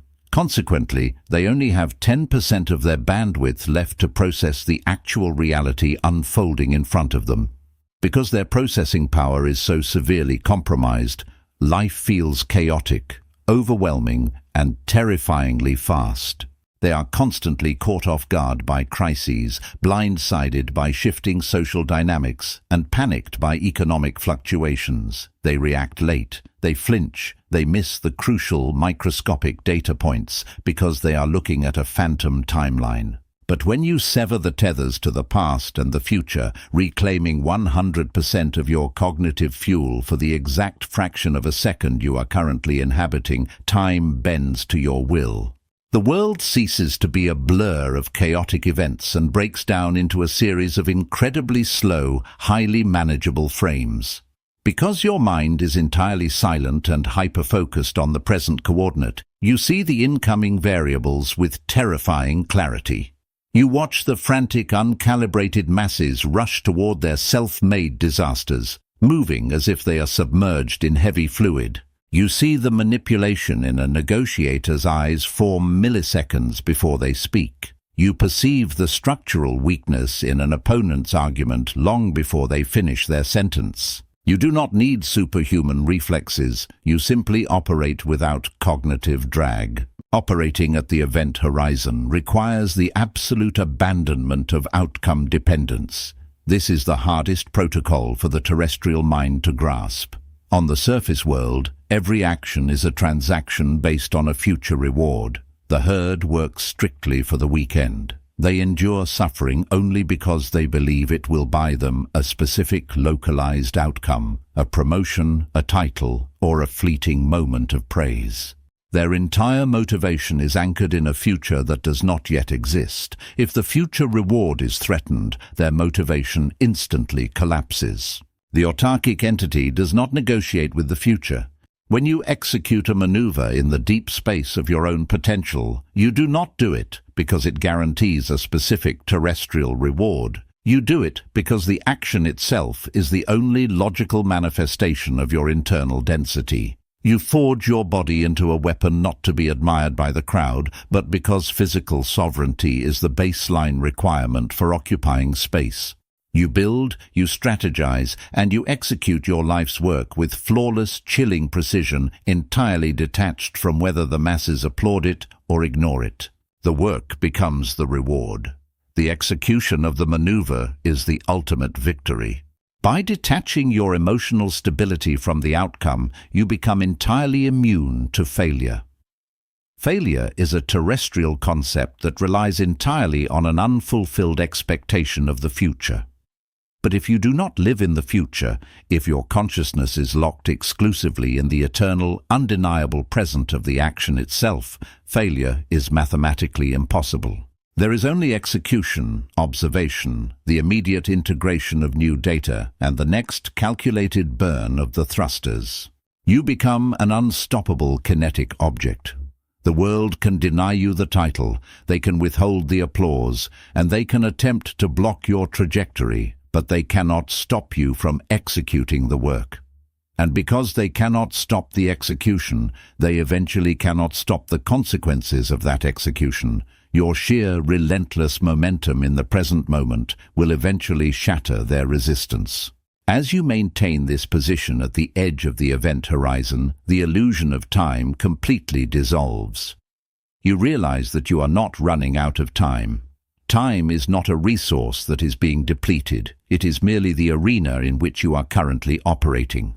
The panic of aging, the desperate rush to achieve arbitrary societal milestones before a certain date, the exhausting feeling of being behind in life, all of it is revealed as a massive, low-frequency control mechanism designed to keep the herd anxious and compliant. You are no longer in a rush. A star does not rush to burn. A black hole does not anxiously hurry to consume the matter around it. They exist in a state of absolute monumental patience, operating on a timeline so vast that it renders human anxiety absurd. You adopt this cosmic pacing. You move with deliberate, terrifying slowness because you know that every single action you take from this position of supreme density strikes with the force of a meteor. You do not need to take 1,000 frantic steps when one perfectly calibrated, brutally present movement will alter the entire landscape. The event horizon has been breached. The timeline is yours. You have conquered the illusion of the past, neutralized the terror of the future, and established your throne in the absolute center of the eternal now. But there is one final coordinate remaining. You have accumulated the dark matter, you have mastered the vacuum, you have tuned the infrared frequency and warped the fabric of time itself. Now, the vessel is being drawn toward the ultimate, inescapable center of the gravitational well. The architecture of your mind is about to collapse inward upon itself, stripping away the final layer of your ego to reveal the indestructible, indivisible core of your existence. The instruments are going dark. The telemetry is completely flat. Chapter 9. The Singularity. At the exact mathematical center of a black hole lies a coordinate that completely shatters human comprehension. Astrophysicists refer to it as the singularity. It is a region where the mass of a collapsed star has been crushed into a space of zero volume. Because the volume is zero, the density becomes infinite. At this precise, microscopic point in the dark, the fundamental laws of physics that govern the entire known universe completely break down. General relativity fails. Quantum mechanics collapses into paradox. Time, space, and matter are obliterated, compressed into a single indivisible truth that no mathematical equation can describe. You have reached this coordinate within your own mind. You survived the brutal friction of the vacuum. You integrated the heavy, terrifying elements of your dark matter. You cross the event horizon, stripping away the parasitic illusions of the past and the future. You have peeled back every external layer of your existence.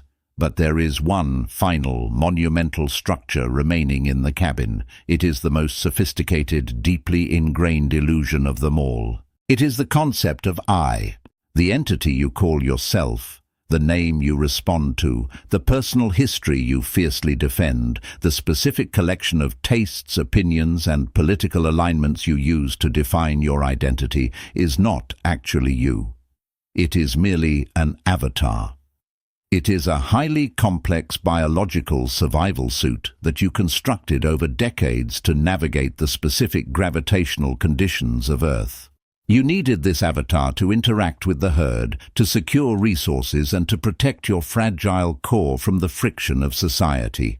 But a survival suit cannot survive the singularity. As you approach the absolute center of your consciousness, the gravitational pressure becomes intolerable for the ego. The mind realizes that to cross this final threshold, it cannot bring its luggage. You cannot bring your trophies, your bank account, or the respect you finally wrestled from the masses. More terrifyingly, you cannot bring your trauma. You cannot bring the story of how you were wronged or the narrative of your heroic struggle. All of it, the triumphs and the tragedies, is still just matter, and all matter is destroyed at the singularity. This is the precipice of absolute ego death, and the ego will not go quietly. As the pressure mounts, your constructed identity will initiate a desperate, catastrophic system failure.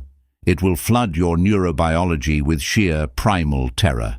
It will attempt to convince you that if you let go of this final layer, if you stop defining yourself by your earthly narrative, you will cease to exist entirely. It will scream that you are staring into the abyss of your own annihilation. You must recognize this terror for what it is, the mechanical screeching of a dying machine. The avatar is terrified of dying, but you are not the avatar. You are the silent, observing awareness that is watching the avatar panic.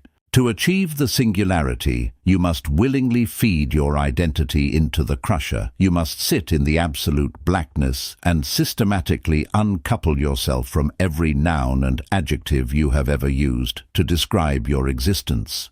You are not your career. You strip it away and the pressure increases. You are not your wealth nor your poverty. You discard them and the gravity pulls you deeper. You are not your physical body, which is merely a decaying biological vessel entirely subjected to entropy. You release your attachment to it. You are not your beliefs, which are nothing more than borrowed software programs installed by your culture. You uninstall them. With every layer you jettison, the psychological pain is excruciating. It feels as though you are tearing off your own skin. This is the ultimate thermodynamic cost of freedom. The universe demands a toll for accessing its deepest architecture, and the toll is absolutely everything you think you are. Eventually, you reach a point of agonizing reduction. You have stripped away the titles, the memories, the grievances, and the ambitions. What is left? Nothing but a single, indivisible point of pure, unconditioned awareness. This is the singularity. It is a state of zero psychological volume. Because you no longer occupy any defensive space, because you have no ego to protect, no image to maintain, and no narrative to defend, you can no longer be damaged. You cannot insult a singularity. You cannot steal from it, betray it, or manipulate it, because there is no surface area left to attack. Yet simultaneously, this point of zero volume possesses infinite density. By becoming nothing, you have paradoxically become everything.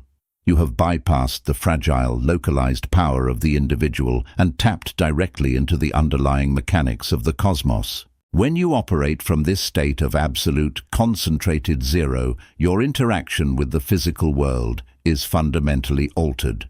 You no longer engage with reality as a separate, struggling organism trying to force the universe to comply with your desires. The desperate, exhausting willpower of the surface dweller is replaced by a terrifying, frictionless alignment. You do not need to push, because you are no longer separate from the fabric of the universe. You are the fabric itself. Consider the difference between a man swinging a sword and the sword itself. The unintegrated man swings the blade with his ego. He uses his muscles, his anger, and his desire to win, generating massive amounts of friction and fatigue. He is constantly fighting the weight of the steel. But the master who has reached the singularity does not swing the sword. He removes the I entirely from the equation. He allows the physics of the blade, the gravity of the earth, and the perfect alignment of his own skeletal structure to execute the strike. There is no effort. There is only the inevitable, devastating result. When you collapse your identity into the singularity, your entire life becomes that effortless, devastating strike. This does not mean you vanish from the physical world. You do not dissolve into an abstract mist, nor do you abandon the material realm to live in a cave, disconnected from the mechanics of civilization. That is the escape fantasy of the fragile mind, the belief that spiritual superiority requires physical retreat. The sovereign entity takes the exact opposite approach. Having achieved the singularity, you step back into the rigid structures of society. You still possess a name, you still operate a business, navigate human hierarchies, and accumulate resources. You still wear the avatar. But the relationship between the operator and the machinery is permanently, fundamentally inverted. Before the singularity, the avatar was your master. You were a slave to its constant, exhausting demands for validation, comfort, and security. If the avatar was insulted, you felt the pain. If the avatar lost its status, you felt a crushing existential dread. Now the avatar is merely a highly advanced drone. You are piloting it from the absolute safety of the singularity. When you walk into a boardroom, a negotiation, or a conflict, you are no longer putting your actual existence on the line. You are simply deploying the avatar into a tactical environment. If the avatar is insulted by an uncalibrated mind, you do not feel anger. Why would you? You do not feel pain when someone shouts at a vehicle you happen to be driving. You observe the hostility through the optical sensors of your suit. You analyze the thermal output of the attacker, and you execute the appropriate kinetic response with chilling, unemotional precision. You have become entirely invulnerable. Society controls the herd by threatening the avatar. They use the threat of financial ruin, social ostracization, and public humiliation to force compliance. The masses obey because they believe that if their social projection is destroyed, they die with it. But you cannot be threatened with the destruction of something you have already willingly fed into the crusher. You have already experienced the death of the ego. You know the secret that terrifies the architects of the surface world. The destruction of the avatar does not even scratch the titanium hull of the true self. Because you are no longer terrified of losing the game, you begin to play it with a terrifying, breathtaking ruthlessness. You take risks that the surface dwellers consider insane, because you know that what they call risk is merely the possibility of an optical illusion shifting its shape. You demand terms that others are too timid to speak aloud, because you are not asking for permission from a position of need. You are stating the mathematical requirements of your continued presence. You stop negotiating with reality, and you begin commanding it. This state of operation completely alters the nature of your ambition. The ambition of the unintegrated mind is noisy, desperate, and thermodynamically inefficient. It is fueled by a profound lack. The weak build empires to prove to their fathers that they are worthy, or to prove to their peers that they are superior. Their success is just an elaborate, expensive bandage covering a gaping psychological wound. And because it is built on a foundation of lack, their empires are fragile. The moment the applause stops, the structure begins to collapse. The ambition that emanates from the singularity is tectonic. It does not build to prove anything, because there is no one left inside to require proof. It builds simply because the expression of raw, undeniable capability is the natural physics of a dense object. You do not create a masterpiece to be loved. You do not accumulate power to be feared. You execute your highest potential for the exact same reason that a black hole bends light, because it is the inescapable mathematical consequence of your existence. This is the purest form of creation. It is creation ex nihilo, out of nothing. Because you have reduced yourself to zero, every action you take is a pure, uncorrupted vector of force. As you settle into this profound, indivisible center, the violent vibrations of the journey finally cease. The roar of the vacuum is a distant memory. The heavy, scarred geography of the dark side has been entirely mapped. The illusion of time has been collapsed into the eternal present. You sit in the absolute center of the command capsule. The silence is no longer an external environment. It is your skeletal structure. The dark matter is fully integrated. You are complete. The deep space mission has achieved its ultimate objective, the total and irreversible transformation of the payload. But a spacecraft cannot remain at the center of the singularity forever. The raw materials harvested in the deep cosmos are useless if they are not brought back to the surface world. The architecture of your new mind must now be tested against the gravitational friction of the Earth. The navigational computers are locking onto the terrestrial coordinates. The heat shields are deploying. The long, terrifying isolation of the absolute night is ending. You are preparing to return to the world of the uncalibrated, to the noise of the herd, and to the shallow, frantic morality of the visible spectrum. But you will not be subjected to their gravity. You will become it. Conclusion: atmospheric re-entry. Orbital mechanics dictate a brutal, inescapable truth. The return is always more violent than the departure.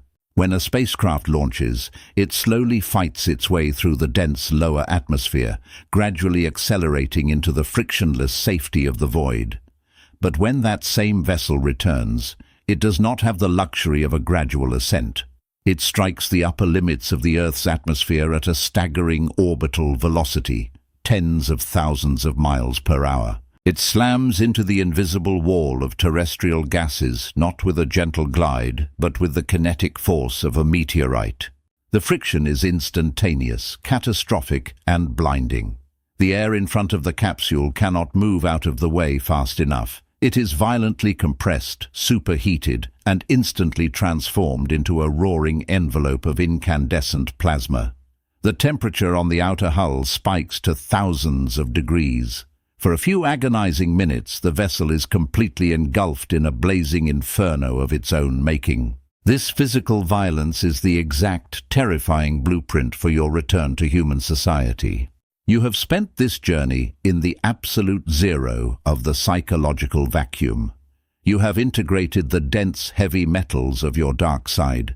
You have collapsed the timeline, mastered the infrared frequency, and reduced your fragile, localized ego to a point of infinite density at the singularity. You have become cold, permanent, and untouchable. But you cannot remain in the deep cosmos forever. The ultimate test of the autarkic mind is not whether it can survive in isolation, but whether it can maintain its absolute zero temperature while plunging back into the blazing friction of the herd. As you initiate the re-entry sequence, you will immediately feel the jarring, violent impact of the terrestrial atmosphere.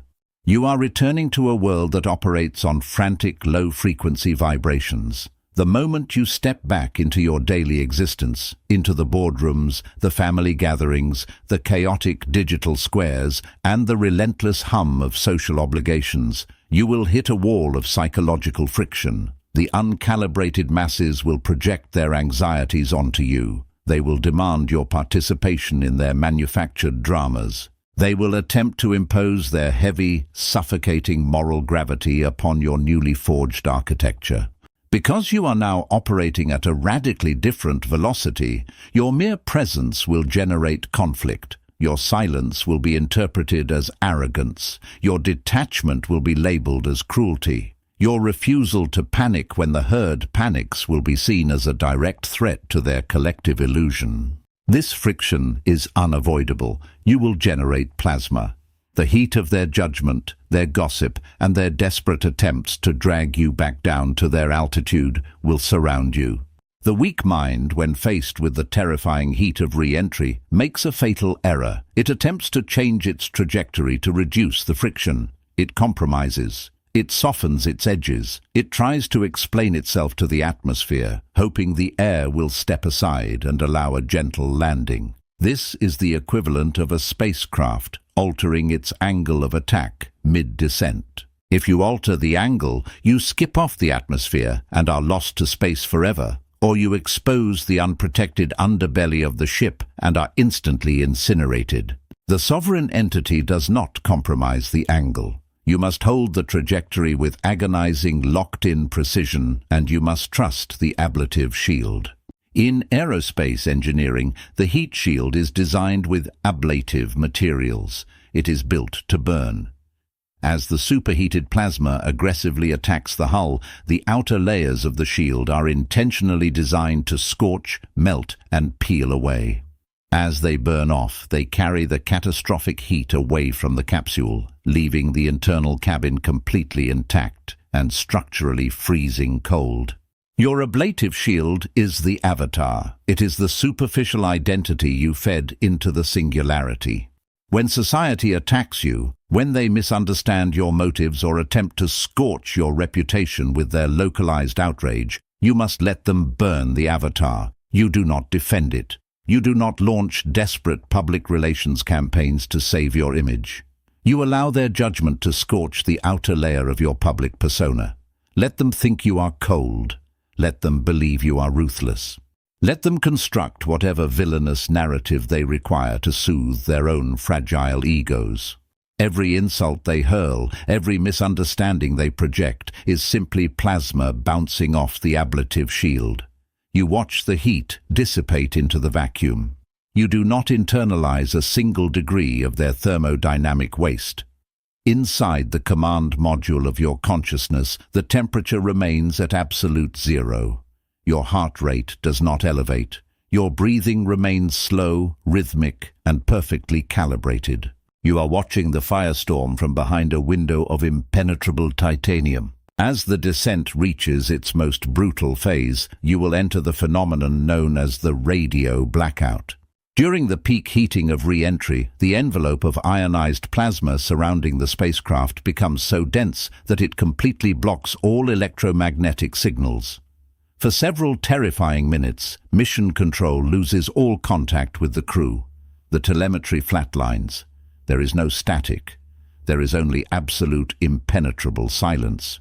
The world below does not know if the vessel has survived or if it has been reduced to ashes in the upper atmosphere. The crew is entirely, devastatingly alone inside the fire. You are about to enter your own psychological blackout period.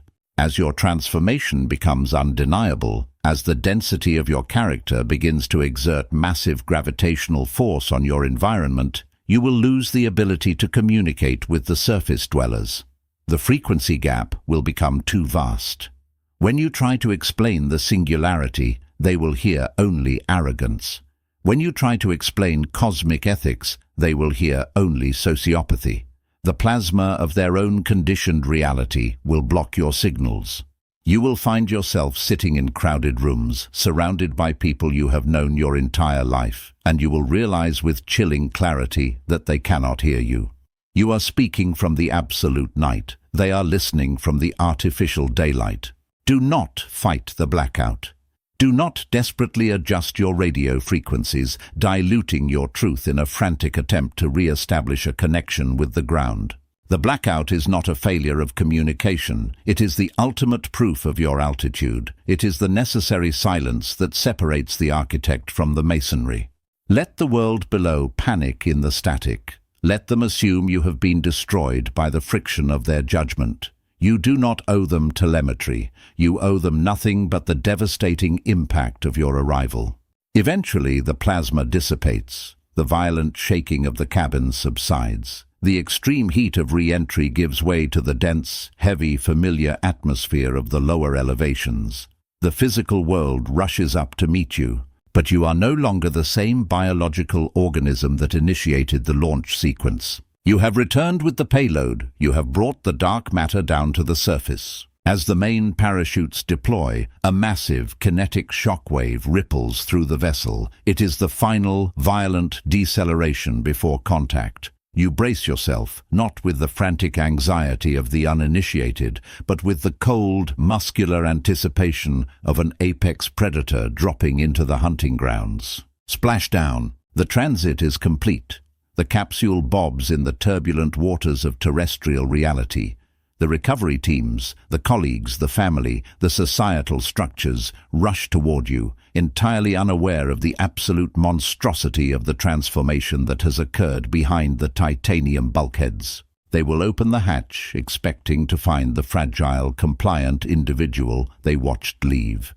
They expect someone who will immediately conform to their localized gravity, someone who will apologize for the radio silence and desperately seek the warmth of their approval. Instead, they will look into the cabin and find a monolith. You will step out of the capsule, and your boots will touch the earth. You will feel the pull of its gravity, you will breathe its atmosphere, and you will walk among its inhabitants. But you will never again be governed by its laws. You will move through their chaotic, noisy existence with the terrifying, silent grace of a deep space object. When they attempt to entangle you in their petty dramas, you will not react. You will simply absorb their kinetic energy and use it to fuel your own trajectory. When they demand your compliance, you will look at them with the cold, infrared clarity of an entity who can see their profound, radiating insecurities glowing in the dark. You are no longer a victim of time, a slave to terrestrial morality, or a hostage to visibility. You operate under the uncompromising physics of the absolute night. The era of false clarity has definitively ended. The cheap, manufactured lights of the surface world have been permanently extinguished by the sheer, undeniable density of your integrated truth. You have survived the vacuum. You have engineered the singularity. The universe does not whisper its secrets to the frantic, the loud, or the fragile. It reserves its ultimate architecture for those who possess the strength to endure the roar of nothingness and the courage to look into the abyss and force it to yield. Welcome back.